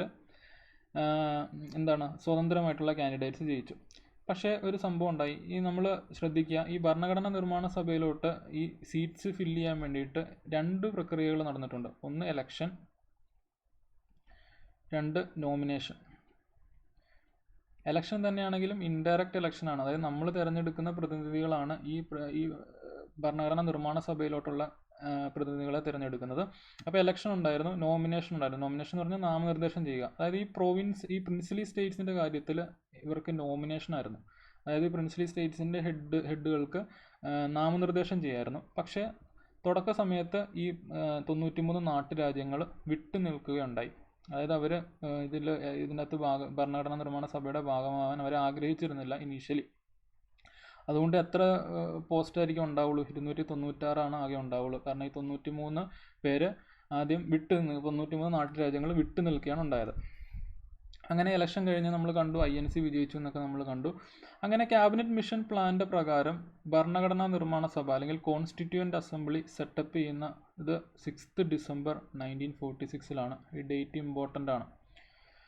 അതായത് ക്യാബിനറ്റ് മിഷൻ പ്ലാൻ പ്രകാരമാണ് ഭരണഘടനാ നിർമ്മാണ സഭ രൂപീകരിക്കാനുള്ളൊരു സാഹചര്യം ഉണ്ടാവുകയും അതേ തുടർന്ന് ഇലക്ഷൻ നടക്കുകയും ഇലക്ഷൻ്റെ റിസൾട്ടൊക്കെ നമ്മൾ കണ്ടു. അങ്ങനെ അതേ തുടർന്ന് ഭരണഘടനാ നിർമ്മാണ സഭ സെറ്റപ്പ് ചെയ്യുന്ന ഡേറ്റ് 6 ഡിസംബർ 1946 ആണ്. ഓർത്തിരിക്കുക, ഇമ്പോർട്ടൻ്റ് ഡേറ്റ് ആണ്. അതിനുശേഷം 3 ദിവസം കഴിഞ്ഞിട്ടാണ് സഭ ആദ്യമായിട്ട് കൂടുന്നത്. ഫസ്റ്റ് കോൺസ്റ്റിറ്റ്യൂവൻ്റ് അസംബ്ലി മീറ്റിംഗ് എന്നാണ് 9th ഡിസംബർ 1946 ആണ്. നിങ്ങൾ ശ്രദ്ധിക്കുക കേട്ടോ, നമുക്ക് സ്വാതന്ത്ര്യം കിട്ടുന്നതിന് മുമ്പാണ് ഈ പരിപാടികളൊക്കെ നടക്കുന്നത്. അപ്പോൾ സഭ ആദ്യമായിട്ട് കൂടിയ ദിവസം എത്ര പാർട്ടിസിപ്പൻസ് ഉണ്ടായിരുന്നു? 207 പാർട്ടിസിപ്പൻസ് ഉണ്ടായിരുന്നു. നമുക്കറിയാം ഓൾറെഡി 93 പേര് നിലവിലില്ല. അതാരാണ്? നമ്മുടെ പ്രിൻസിലി സ്റ്റേറ്റ്സിലുള്ള ആളുകൾ നിലവിലില്ല. അപ്പം സഭ ആദ്യത്തെ ദിവസം കൂടിക്കഴിഞ്ഞപ്പോൾ 207 അംഗങ്ങളാണ് പാർട്ടിസിപ്പൻസ് ആയിട്ടുണ്ടായിരുന്നത്. അതിൽ തന്നെ 9 സ്ത്രീകളുണ്ടായിരുന്നു. ഈ നമ്പർ ഇപ്പോൾ തൽക്കാലം നിങ്ങൾ ഓർത്തിരിക്കേണ്ട, നമുക്ക് സ്ത്രീകളുമായിട്ട് റിലേറ്റഡ് ആയിട്ടുള്ള വേറൊരു നമ്പർ വരുന്നുണ്ട്. പക്ഷേ 207 പാർട്ടിസിപ്പൻസ് ഉണ്ടായിരുന്നു എന്ന് ഓർത്തിരിക്കുക. 2 ഡേറ്റുകൾ ഇമ്പോർട്ടൻ്റ് ആണ്. എന്നാണ് ഭരണഘടനാ നിർമ്മാണ സഭ രൂപീകരിച്ചത് അല്ലെങ്കിൽ സെറ്റപ്പ് ചെയ്തത്? 6 ഡിസംബർ 1946 ആണ്. ഇതും ഇമ്പോർട്ടൻ്റ് ആണ്. Under the provisions of cabinet mission plan 1946 ആണ്. നിങ്ങൾ എന്ത് പറഞ്ഞാലും ക്യാബിനറ്റ് മിഷൻ പ്ലാനിൻ്റെ കാര്യം മറക്കരുത്. അത് ഭരണഘടനാ നിർമ്മാണ സഭയായിട്ട് ബന്ധപ്പെട്ട ഏറ്റവും ഇമ്പോർട്ടൻ്റ് ആയിട്ടുള്ള പോയിൻ്റാണ്. ആദ്യത്തെ മീറ്റിംഗ് 9th ഡിസംബർ 1946 പങ്കെടുത്ത അംഗങ്ങളുടെ എണ്ണം 207 ആണ്. ഇനി നമ്മൾ കണ്ടു സഭ രൂപീകരിച്ചു, സഭ ആദ്യമായിട്ട് കൂടി. ഇനി സഭയെ ആദ്യമായിട്ട് അഭിസംബോധന ചെയ്യുക അല്ലെങ്കിൽ ഫസ്റ്റ് അഡ്രസ്സ് ചെയ്തത് ആരാണ്? ആചാര്യ JB കൃപലാനിയാണ്. സഭയെ ആദ്യമായിട്ട് അഡ്രസ്സ് ചെയ്ത ആൾ ആചാര്യ JB കൃപലാനി. അടുത്തത് നമുക്കറിയാം, ഇന്നിപ്പോൾ നമ്മൾ ഇലക്ഷനൊക്കെ കഴിഞ്ഞിട്ട് ഒരു സഭ കൂടുമ്പോഴത്തേനും അവിടെ ഓൾറെഡി ഒരു സ്പീക്കർ ഉണ്ടാവുമോ? ഇല്ല, സഭയ്ക്ക് ഒരു അധ്യക്ഷൻ ഓൾറെഡി ഉണ്ടാവില്ല. പകരം എന്തായിരിക്കും? ഒരു പ്രോട്ടോം സ്പീക്കർ ആയിരിക്കും വരുന്നത്. നോർമലി സഭയിലെ ഏറ്റവും പ്രായം കൂടിയ ആളെയാണ് പ്രോട്ടോം സ്പീക്കറായിട്ട് എടുക്കുന്നത്. അപ്പോൾ അന്ന് സഭ കൂടിയപ്പോഴും സഭയുടെ താൽക്കാലിക അധ്യക്ഷൻ അല്ലെങ്കിൽ പ്രൊവിഷണൽ പ്രസിഡൻ്റായിട്ട് തിരഞ്ഞെടുത്തത് അന്നത്തെ സഭയിലുണ്ടായിരുന്ന ഏറ്റവും പ്രായം കൂടിയ ആളായ സച്ചിദാനന്ദ് സിൻഹയായിരുന്നു. അപ്പോൾ ഇദ്ദേഹത്തെ പ്രൊവിഷണൽ പ്രസിഡൻ്റായിട്ട് തിരഞ്ഞെടുത്തു. ശ്രദ്ധിക്കുക, താൽക്കാലിക അധ്യക്ഷനായിട്ട് തിരഞ്ഞെടുത്തത് സച്ചിദാനന്ദ് സിൻഹയാണ്. അതിനുശേഷം 2 ദിവസം കൂടെ കഴിഞ്ഞു. ഡിസംബർ 11 നമ്മുടെ ഡോക്ടർ രാജേന്ദ്ര പ്രസാദിനെ സഭയുടെ സ്ഥിര അധ്യക്ഷൻ അല്ലെങ്കിൽ പെർമനൻറ്റ് പ്രസിഡൻ്റായിട്ട് തിരഞ്ഞെടുത്തു. അപ്പോൾ ശ്രദ്ധിക്കുക, നമുക്ക് ഡേറ്റ് വെച്ച് ആ ഒരു ടൈം ലൈൻ നോക്കാം. ഡിസംബർ 6 1946 സഭ രൂപീകരിക്കുന്നത്, സെറ്റപ്പ് ചെയ്യുന്നത്. 9-ാം തീയതി ഫസ്റ്റ് മീറ്റിംഗ്. അന്ന് താൽക്കാലിക അധ്യക്ഷനായിട്ട് സച്ചിദാനന്ദ് സിൻഹ ഉണ്ടായിരുന്നു. ഫസ്റ്റ് അഡ്രസ്സ് ചെയ്ത ആളാരാണ്? ആചാര്യ JB കൃപലാനിയാണ്. തുടർന്ന് 2 ദിവസം കൂടെ കഴിഞ്ഞ് ഡിസംബർ 11 എന്ത് സംഭവിച്ചു? ഡോക്ടർ രാജേന്ദ്ര പ്രസാദിനെ പെർമനൻറ്റ് പ്രസിഡൻ്റായിട്ട് തിരഞ്ഞെടുത്തു. ഇത്രയും ക്ലിയർ അല്ലേ? ഇനി മറ്റു ചില പദവികളും കൂടെ ഉണ്ട്. അതായത് സഭയുടെ ഉപാധ്യക്ഷന്മാരായിട്ട് 2 പേരും കൂടെ ഉണ്ടായിരുന്നു. ആരൊക്കെയാണ്? HC മുഖർജിയും VT Krishnamachari. അപ്പോൾ പ്രസിഡന്റുമാരെ നമ്മൾ കണ്ടു, ടെമ്പററി പ്രസിഡന്റിനെയും കണ്ടു, പെർമനൻറ്റ് പ്രസിഡന്റിനെയും കണ്ടു. പിന്നെ കൂടാതെ 2 ഉപാധ്യക്ഷന്മാരുണ്ടായിരുന്നു. ആരൊക്കെയാണ്? HC മുഖർജി, VT കൃഷ്ണമാചാരി ആയിരുന്നു 2 ഉപാധ്യക്ഷന്മാർ. ഇനി മറ്റൊരു ഇമ്പോർട്ടൻറ്റ് പോസ്റ്റാണ് കോൺസ്റ്റിറ്റ്യൂഷൻ അഡ്വൈസർ അല്ലെങ്കിൽ നിയമോപദേശൻ അല്ലെങ്കിൽ ഭരണഘടനാ വിദഗ്ധൻ എന്നൊക്കെ നമുക്ക് പറയാൻ കഴിയുന്ന ഒരു പോസ്റ്റ് ഉണ്ടായിരുന്നു, കോൺസ്റ്റിറ്റ്യൂഷണൽ അഡ്വൈസർ. ആ പോസ്റ്റിലോട്ട് ആരാണ് വന്നത്? DN റാവു ആണ് വന്നത്. അപ്പോൾ ഈ പേരുകൾ ഓർത്തിരിക്കുക. ഞാനൊരു ചെറിയ റിക്യാപ്പ് തരാം. ഫസ്റ്റായിട്ട് അഡ്രസ്സ് ചെയ്ത ആരാണ്? സഭ ആദ്യമായിട്ട് അഭിസംബോധന ചെയ്ത ആരാണ്? ആചാര്യ JB കൃപലാനിയാണ്. താൽക്കാലിക അധ്യക്ഷൻ ആരായിരുന്നു? സച്ചിദാനന്ദ് സിൻഹയായിരുന്നു. പിന്നീട് സ്ഥിര അധ്യക്ഷനായിട്ട് തിരഞ്ഞെടുത്ത ആരെയാണ്? ഡോക്ടർ രാജേന്ദ്ര പ്രസാദിനെയാണ്. ഉപാധ്യക്ഷന്മാർ 2 പേരുണ്ടായിരുന്നു. ആരൊക്കെയാണ്? HC മുഖർജിയും VT കൃഷ്ണമാചാരിയായിരുന്നു. ഭരണഘടനാ വിദഗ്ധൻ അല്ലെങ്കിൽ നിയമോപദേശകൻ എന്നൊക്കെ പറയുന്നൊരു പോസ്റ്റ്, കോൺസ്റ്റിറ്റ്യൂഷണൽ അഡ്വൈസർ ആയിട്ട് ആരായിരുന്നു? BN റാവു എന്ന ആളും വന്നു. അപ്പോൾ ഇത്രയും കാര്യങ്ങൾ ക്ലിയർ അല്ലേ? അപ്പോൾ നിങ്ങൾ ശ്രദ്ധിക്കുക, ഇതൊക്കെ 1946 എൻഡിലോട്ട് ഡിസംബർ 1946 സംഭവിച്ച കാര്യങ്ങളാണ്. അപ്പോൾ തൊട്ടടുത്ത വർഷം 1947 ആണ്. എന്താണ് നമ്മുടെ രാജ്യത്തെ സംബന്ധിച്ചിടത്തോളം ഇമ്പോർട്ടൻ്റ് ആയിട്ടുള്ളൊരു വർഷമാണ്. നിങ്ങൾക്ക് എല്ലാം അറിയാം, നമുക്ക് സ്വാതന്ത്ര്യം കിട്ടുന്ന വർഷമാണ്. അപ്പം ഓഗസ്റ്റ് 15 ആയപ്പോഴത്തേനും അതിന് മുമ്പ് തന്നെ ഇന്ത്യൻ ഇൻഡിപെൻഡൻസ് ആക്ട് വരികയും പാർട്ടീഷൻ സംഭവിക്കുകയും ചെയ്യുന്നതായിട്ടൊക്കെ നമ്മൾ കണ്ടല്ലേ. അപ്പോൾ പാർട്ടീഷൻ കഴിഞ്ഞ് കഴിഞ്ഞപ്പം സംഭവിച്ചത് എന്താണെന്ന് വെച്ചിട്ടുണ്ടെങ്കിൽ ഈ 389 സീറ്റ് നമ്മൾ ആദ്യം പറഞ്ഞില്ലേ, അത് 299 സീറ്റായിട്ട് കുറഞ്ഞു. 389 എന്നുള്ളത് 299 കുറഞ്ഞു. അപ്പോൾ നിങ്ങളിവിടെ ഓർത്തിരിക്കേണ്ടതെന്ന് വെച്ചിട്ടുണ്ടെങ്കിൽ പാർട്ടീഷൻ്റെ സമയത്ത് ഇന്ത്യയിൽ നിൽക്കാൻ താല്പര്യമുണ്ടായിരുന്ന പ്രൊവിൻസുകളും നാട്ടുരാജ്യങ്ങളൊക്കെ ഇന്ത്യയിൽ നിൽക്കുകയും പാകിസ്ഥാനോടൊപ്പം പോകേണ്ടവരൊക്കെ അങ്ങോട്ട് പോവുകയും ചെയ്തു. അപ്പോൾ അതിൻ്റെ ഫലമായിട്ടാണ് ഇതിൻ്റെ അകത്ത് കൂടുതലും കുറവുകളൊക്കെ ഉണ്ടാകുന്നത്. അതായത് ആദ്യം വിട്ടുനിന്ന നാട്ടുരാജ്യങ്ങളൊക്കെ പിന്നീട് ഭരണഘടനാ നിർമ്മാണ സഭയുടെ ഭാഗമാവുന്നുണ്ട്, ഈ പാർട്ടീഷനോടനുബന്ധിച്ച് ഭാഗമാവുന്നുണ്ട്. അപ്പോൾ എന്നിരുന്നാലും ലാസ്റ്റ് ആ സ്ട്രെങ്ത് വന്നപ്പോഴത്തേനും പാർട്ടീഷൻ കഴിഞ്ഞിട്ട് ഈ നമ്പറിലോട്ട് വന്നു, 299 സീറ്റിലോട്ട് വന്നു. അപ്പോൾ ആദ്യം 17 വിമൻ മെമ്പേഴ്സാണ് ഉണ്ടായിരുന്നത്, അതായത് വനിതാ അംഗത്വം 17 ആയിരുന്നു. പാർട്ടീഷൻ കഴിഞ്ഞപ്പം അത് 15 കുറയുകയും ചെയ്തു. അപ്പോൾ ഈ 2 നമ്പേഴ്സ് ഓർത്തിരിക്കുക. ആകെ ഉണ്ടായിരുന്ന സീറ്റുകളുടെ എണ്ണം 389 ആയിരുന്നു, അത് 299 ആയി. സ്ത്രീ പ്രാതിനിധ്യം 17 നിന്ന് 15 കുറയുകയും ചെയ്തു.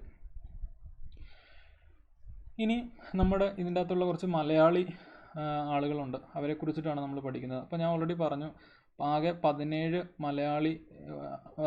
വനിതകളാണ് ഉണ്ടായിരുന്നതെന്ന് പറഞ്ഞു. അതിൽ തന്നെ 3 മലയാളി വനിതകളുണ്ടായിരുന്നു. അവരാരൊക്കെയാണെന്ന് നോക്കാം. ആനി മസ്കറിൻ, അമ്മു സ്വാമിനാഥൻ, ദാക്ഷായണി വേലായുധൻ. അപ്പോൾ ഇവരൊക്കെ റെപ്രസെൻ്റ് ചെയ്യുന്ന സ്ഥലങ്ങളും ഞാനിവിടെ കൊടുത്തിട്ടുണ്ട്. തിരുവിതാംകൂർ. അമ്മു സ്വാമിനാഥനും ദാക്ഷായണി വേലായുധനും മദ്രാസിൽ നിന്ന് റെപ്രസെൻ്റ് ചെയ്യുന്ന ആൾക്കാരാണ്. അപ്പോൾ ആകെ 17 വനിതകളാണ് ഉണ്ടായിരുന്നത്. അതിൽ തന്നെ 3 മലയാളി വനിതകളുണ്ടായിരുന്നു. ആരൊക്കെയാണ്? 1 ആനി മസ്കറിൻ, 2 അമ്മു സ്വാമിനാഥൻ, 3 ദാക്ഷായണി വേലായുധൻ. ഈ ദാക്ഷായണി വേലായുധന് മറ്റൊരു ഇമ്പോർട്ടൻസും കൂടെ ഉണ്ട്. First and only Dalit woman in the constituent അസംബ്ലിയാണ്. അപ്പോൾ ആ പോയിൻറ്റ്സും കൂടെ ഓർത്തിരിക്കുക. അപ്പോൾ ആകെ ഉണ്ടായിരുന്ന 17 വനിതകളിൽ 3 മലയാളി വനിതകളുണ്ടായിരുന്നു. ആരൊക്കെയാണ്? ആനി മസ്കറിൻ, അമ്മു സ്വാമിനാഥൻ, ദാക്ഷായണി വേലായുധൻ. ഓക്കെ, ഇനി ഈ 17 എന്നുള്ള നമ്പർ വീണ്ടും വരുന്നുണ്ട്. അപ്പോൾ ആകെ സഭയിൽ 17 വനിതകളുണ്ടായിരുന്നു എന്ന് ഞാൻ പറഞ്ഞു. ഇനി സഭയിൽ ആകെ 17 മലയാളികളും ഉണ്ടായിരുന്നു. അപ്പോൾ ശ്രദ്ധിക്കുക, 17 വനിതകളുണ്ടായിരുന്നു, 17 മലയാളികളുണ്ടായിരുന്നു. ഈ 17 മലയാളികളിൽ ഉൾപ്പെടുന്നതാണ് നമ്മൾ കഴിഞ്ഞ സ്ലൈഡിൽ കണ്ട 3 മലയാളി വനിതകളും. അപ്പം ഈ 17 മലയാളികളെ എവിടെ നിന്നൊക്കെയാണ് റെപ്രസെൻ്റ് ചെയ്യുന്നതിൻ്റെ ഒരു സ്പ്ലിറ്റ് നമുക്ക് നോക്കാം. അതിൽ 9 പേര് മദ്രാസിൽ നിന്നായിരുന്നു, 6 പേര് തിരുവിതാംകൂർ അല്ലെങ്കിൽ ട്രാവൻകൂറിൽ നിന്നായിരുന്നു, ഒരാൾ കൊച്ചിയിൽ നിന്നായിരുന്നു, ഒരാൾ യുണൈറ്റഡ് പ്രൊവിൻസസിൽ നിന്നായിരുന്നു, ഇന്നത്തെ UP. ഈ കൊച്ചിയിൽ നിന്നും UPയിൽ നിന്നുള്ള 2 പേരുകൾ നിങ്ങൾ ഒന്ന് ഓർത്തിരിക്കുക. എല്ലാ പേരും കൊണ്ട് പഠിക്കേണ്ട. കൊച്ചിയിൽ നിന്നുള്ള ആളുടെ പേര് പനമ്പള്ളി ഗോവിന്ദമേനോനാണ്. യുണൈറ്റഡ് പ്രൊവിൻസസിൽ നിന്നുള്ള ആൾ ജോൺ മത്തായി ആണ്. അപ്പോൾ ആകെ 17 വിമൻ മെമ്പേഴ്സ് ഉണ്ടായിരുന്നു, 17 മലയാളികളുണ്ടായിരുന്നു. ഈ 17 തന്നെ 3 മലയാളി വനിതകളായിരുന്നു. അത് നമ്മൾ പറഞ്ഞു. ആരൊക്കെയാണ്? ആനി മസ്കറിൻ, അമ്മു സ്വാമിനാഥൻ, ദാക്ഷായണി വേലായുധൻ നമ്മൾ പറഞ്ഞു. അപ്പോൾ ഇത്രയും കാര്യങ്ങൾ ക്ലിയർ അല്ലേ? മലയാളി അംഗത്വത്തെക്കുറിച്ചിട്ടുള്ള കാര്യങ്ങൾ ക്ലിയർ ആണല്ലോ. പനമ്പള്ളി ഗോവിന്ദമേനോനുണ്ട്, അദ്ദേഹം കൊച്ചി റെപ്രസെൻ്റ് ചെയ്തിട്ടുള്ള ആളായിരുന്നു. യുണൈറ്റഡ് പ്രൊവിൻസസിനെ റെപ്രസെൻ്റ് ചെയ്ത് ജോൺ മത്തായി ആയിരുന്നു. ഓക്കെ, അങ്ങനെ സമ്മേളനം കൂടിക്കൊണ്ടിരിക്കുകയാണ്. എന്നാണ്? ഡിസംബർ 6 തീയതിയാണ് സെറ്റപ്പ് ചെയ്തത്. ഡിസംബർ 9 ആണ് സഭ ആദ്യമായിട്ട് കൂടുന്നത്. ആ സഭാ സമ്മേളനം അവസാനിച്ചത് എന്നാണ്? ഡിസംബർ 23, 1946 ആണ്. അതായത് ആദ്യത്തെ സമ്മേളനം അവസാനിച്ച ഡേറ്റ് ആണ് ഡിസംബർ 23. എന്നാണ് തുടങ്ങിയത്? ഡിസംബർ 9 തുടങ്ങി ഡിസംബർ 23 അവസാനിക്കുകയാണ് ചെയ്തത്. ഇനി നമ്മൾ ഭരണഘടനാ നിർമ്മാണ സഭയുടെ മറ്റൊരു ഇമ്പോർട്ടൻറ്റ് ടോപ്പിക്കിലോട്ട് എൻ്റർ ചെയ്യുകയാണ്. അതായത് ഈ നമുക്കറിയാം, നമ്മൾ ഓൾറെഡി ഭരണഘടനയുടെ ഫീച്ചർ പറഞ്ഞപ്പോൾ നമ്മൾ ഓൾറെഡി കണ്ടതാണ്. നമ്മുടെ ഭരണഘടന എന്നുള്ളത് ലോകത്തിൽ തന്നെ എഴുതപ്പെട്ടതിൽ വെച്ച് അല്ലെങ്കിൽ ലിഖിത ഭരണഘടനയിൽ ഏറ്റവും വലിയ ഭരണഘടനയാണെന്ന് നമ്മൾ ഓൾറെഡി കണ്ടതാണ്. അപ്പോൾ അതുകൊണ്ട് തന്നെ ഈ നമ്മൾ ഭരണഘടനാ നിർമ്മാണവുമായിട്ട് ബന്ധപ്പെട്ട കാര്യങ്ങളെ പല കമ്മിറ്റികളായിട്ട് തിരിച്ചിട്ടാണ് നമ്മളത് എഴുതി തയ്യാറാക്കാൻ ശ്രമിച്ചുകൊണ്ടിരുന്നത്. അപ്പോൾ ഓരോ കമ്മിറ്റിക്കും ഓരോ ഹെഡുകളുണ്ട്. അപ്പോൾ അതിൻ്റെ അകത്ത് ഇമ്പോർട്ടൻ്റ് ആയിട്ടുള്ള കമ്മിറ്റികളും ആ ഹെഡുകളും ഇമ്പോർട്ടൻ്റ് ആണ്. അപ്പോൾ ഏകദേശം 22 കമ്മിറ്റികളാണ് ഉണ്ടായിരുന്നത്. 22 കമ്മിറ്റികളും പഠിക്കേണ്ട, പക്ഷേ പ്രധാനപ്പെട്ട ലീഡേഴ്സ് അവരുടെ കമ്മിറ്റികളും ഇമ്പോർട്ടൻ്റ് ആണ്. അപ്പോൾ കമ്മിറ്റിയുടെ ഉദ്ദേശം എന്താണെന്ന് വെച്ചിട്ടുണ്ടെങ്കിൽ, ഇപ്പം ഒരു കമ്മിറ്റിയാണെങ്കിൽ ആ കമ്മിറ്റിക്ക് ഒരു പ്രത്യേക ഡ്യൂട്ടി ഉണ്ടാകും. ഒരു കമ്മിറ്റിയുടെ ഡ്യൂട്ടി ചിലപ്പോൾ ഡ്രാഫ്റ്റ് ചെയ്യാനായിരിക്കും, അങ്ങനത്തെ കാര്യങ്ങളൊക്കെ ആയിരിക്കും. അപ്പോൾ അതുമായിട്ട് ബന്ധപ്പെട്ട കമ്മിറ്റികളും ആ കമ്മിറ്റിയുടെ ഹെഡുമാരെ കുറിച്ചിട്ടും നമുക്ക് പഠിക്കണം. അപ്പം ജവഹർലാൽ നെഹ്റു റിലേറ്റഡ് ആയിട്ട് ഈ 2 കമ്മിറ്റികൾ നിങ്ങൾ പഠിക്കുക. ഒന്ന് എന്താണ്? യൂണിയൻ പവേഴ്സ് കമ്മിറ്റിയും യൂണിയൻ കോൺസ്റ്റിറ്റ്യൂഷൻ കമ്മിറ്റിയും. രണ്ടിലും യൂണിയൻ ഉണ്ട്. അപ്പോൾ അത് വെച്ചിട്ട് നിങ്ങൾ ഓർത്തിരിക്കുക. ആരുടെ ലീഡർഷിപ്പിലുള്ള കമ്മിറ്റിയാണ്? ജവഹർലാൽ നെഹ്റുവിൻ്റെ ലീഡർഷിപ്പിലുള്ള കമ്മിറ്റിയാണ്. അപ്പോൾ ആകെ 22 കമ്മിറ്റികൾ ഉണ്ടായിരുന്നു. അതിനകത്ത് ഇമ്പോർട്ടൻ്റ് ആയിട്ടുള്ള കമ്മിറ്റീസാണ് നമ്മൾ പഠിക്കാൻ പോകുന്നത്. ജവഹർലാൽ നെഹ്റുവിൻ്റെ ലീഡർഷിപ്പിലുണ്ടായിരുന്ന പ്രധാനപ്പെട്ട 2 കമ്മിറ്റികളാണ് ഏതൊക്കെയാണ്? യൂണിയൻ പവേഴ്സ് കമ്മിറ്റിയും യൂണിയൻ കോൺസ്റ്റിറ്റ്യൂഷൻ കമ്മിറ്റിയും. ഇനി അടുത്ത ഇമ്പോർട്ടൻ്റ് ആയിട്ടുള്ള ആളാണ് സർദാർ വല്ലഭായ് പട്ടേൽ. അദ്ദേഹത്തിൻ്റെ ലീഡർഷിപ്പിൽ ഇമ്പോർട്ടൻ്റ് ആയിട്ടുള്ള 2 കമ്മിറ്റികൾ ഉണ്ടായിരുന്നു. എന്തൊക്കെയാണ്? Provincial constitution committee, advisory committee on fundamental rights, minorities, tribal and excluded areas. ഒരു വലിയ പേരാണെങ്കിലും ഈ കമ്മിറ്റി വളരെ ഇമ്പോർട്ടൻ്റ് ആണ്. അപ്പം സർദാർ വല്ലഭായ് പട്ടേലിൻ്റെ ലീഡർഷിപ്പിൽ 2 കമ്മിറ്റികൾ ഉണ്ടായിരുന്നു. ഏതൊക്കെയാണ്? Provincial constitution committee, Sardar Vallabhbhai പട്ടേലിൻ്റെ തന്നെ ലീഡർഷിപ്പിലുള്ള മറ്റൊരു കമ്മിറ്റിയാണ് advisory committee on fundamental rights, minorities and tribal and excluded areas. അപ്പം ഈ ഒരു കമ്മിറ്റിയുടെ ഹെഡ് സർദാർ വല്ലഭായ് പട്ടേൽ ആയതുകൊണ്ട് തന്നെ ഇതിൻ്റെ അകത്ത് നിന്ന് നമുക്ക് ഒരു പോയിന്റ് എടുക്കാൻ പറ്റും. എന്താണ് പോയിന്റ്? നിങ്ങൾക്ക് അറിയാമായിരിക്കുമല്ലോ. ഫാദർ ഓഫ്, നമ്മൾ വീണ്ടും പറയുന്നുണ്ട്, father of fundamental rights in India. Fundamental rights in India. അപ്പോൾ സർദാർ വല്ലഭായ് പട്ടേൽ ഈ കമ്മിറ്റിയുടെ ഹെഡ് ആയതുകൊണ്ട് തന്നെ നമുക്ക് ഈ ഒരു വിശേഷണം കൂടെ അദ്ദേഹത്തിൻ്റെ നമുക്ക് ഓർത്തിരിക്കാൻ പറ്റും. Father of fundamental rights in India ആരാണ്? സർദാർ വല്ലഭായ് പട്ടേലാണ്. അപ്പോൾ ഈ 2 ആളുകളുടെ പേരിലുള്ള കമ്മിറ്റികൾ പഠിക്കാൻ പറ്റില്ലേ? യൂണിയൻ പവേഴ്സ് കമ്മിറ്റിയും യൂണിയൻ കോൺസ്റ്റിറ്റ്യൂഷൻ കമ്മിറ്റിയും ആരാണ്? ജവഹർലാൽ നെഹ്റു ആണ്. സർദാർ വല്ലഭായ് പട്ടേലിൻ്റെ പേരിലുള്ള 2 കമ്മിറ്റികൾ ഏതൊക്കെയാണ്? Provincial constitution committee, advisory committee on fundamental rights, minorities, tribal and excluded areas. ഇനി നമ്മൾ പഠിക്കാൻ പോകുന്നത് 2 സബ് കമ്മിറ്റികളാണ്. അതായത് ഈ അഡ്വൈസറി കമ്മിറ്റിക്ക് 2 സബ് കമ്മിറ്റികളുണ്ട്. ആ 2 സബ് കമ്മിറ്റികൾ നമുക്ക് ഇത് റിലേറ്റഡ് ആയിട്ട് തന്നെ ഓർത്തിരിക്കാം. അതിനകത്ത് ഫണ്ടമെൻ്റൽ റൈറ്റ്സിൻ്റെ സബ് കമ്മിറ്റിയുടെ ഹെഡ് JB കൃപലാനി ആയിരുന്നു. മൈനോറിറ്റീസ് സബ് കമ്മിറ്റിയുടെ ഹെഡ് HC മുഖർജി ആയിരുന്നു. അപ്പം ഈ 2 സബ് കമ്മിറ്റികളും മറ്റേ നമ്മൾ നേരത്തെ കണ്ട അഡ്വൈസറി കമ്മിറ്റിയുടെ 2 സബ് കമ്മിറ്റികളാണ്. അതിനകത്ത് ഫണ്ടമെൻ്റൽ റൈറ്റ്സിൻ്റെ സബ് കമ്മിറ്റി JB കൃപലാനി ആയിരുന്നു. Minority sub committee HC Mukherjee ആയിരുന്നു ഹെഡ്. ഇപ്പോൾ ഈ പള്ളിയിൽ ബാങ്ക് വിളിക്കുന്ന മുക്രി എന്നൊക്കെ നമ്മൾ കേട്ടിട്ടല്ലേ? അപ്പം അതെന്താണ്? മുസ്ലിംസുമായിട്ട് ബന്ധപ്പെട്ടുള്ളതാണ്. അപ്പോൾ ഇന്ത്യയിലെ വൺ ഓഫ് ദ റിലീജിയസ് മൈനോറിറ്റിയാണ് മുസ്ലിംസ് എന്നുള്ളത്. അപ്പോൾ അത് വെച്ചിട്ട് വേണമെങ്കിൽ നമുക്ക് ഈ ഒരു പേര് ഓർത്തിരിക്കാം. അപ്പം മൈനോറിറ്റി സബ് കമ്മിറ്റി ആരാണ്? HC മുഖർജിയാണ്. ഫണ്ടമെൻ്റൽ റൈറ്റ്സിൻ്റെ സബ് കമ്മിറ്റി JB കൃപലാനിയാണ്. അപ്പം നമ്മളിപ്പം 3 ഏതൊക്കെ കമ്മിറ്റികൾ പഠിച്ചു? Union powers committee, union constitution committee. ആരൊക്കെയാണ്? ജവഹർലാൽ നെഹ്റുവിൻ്റെ ലീഡർഷിപ്പിലുള്ള 2 കമ്മിറ്റികളാണ്.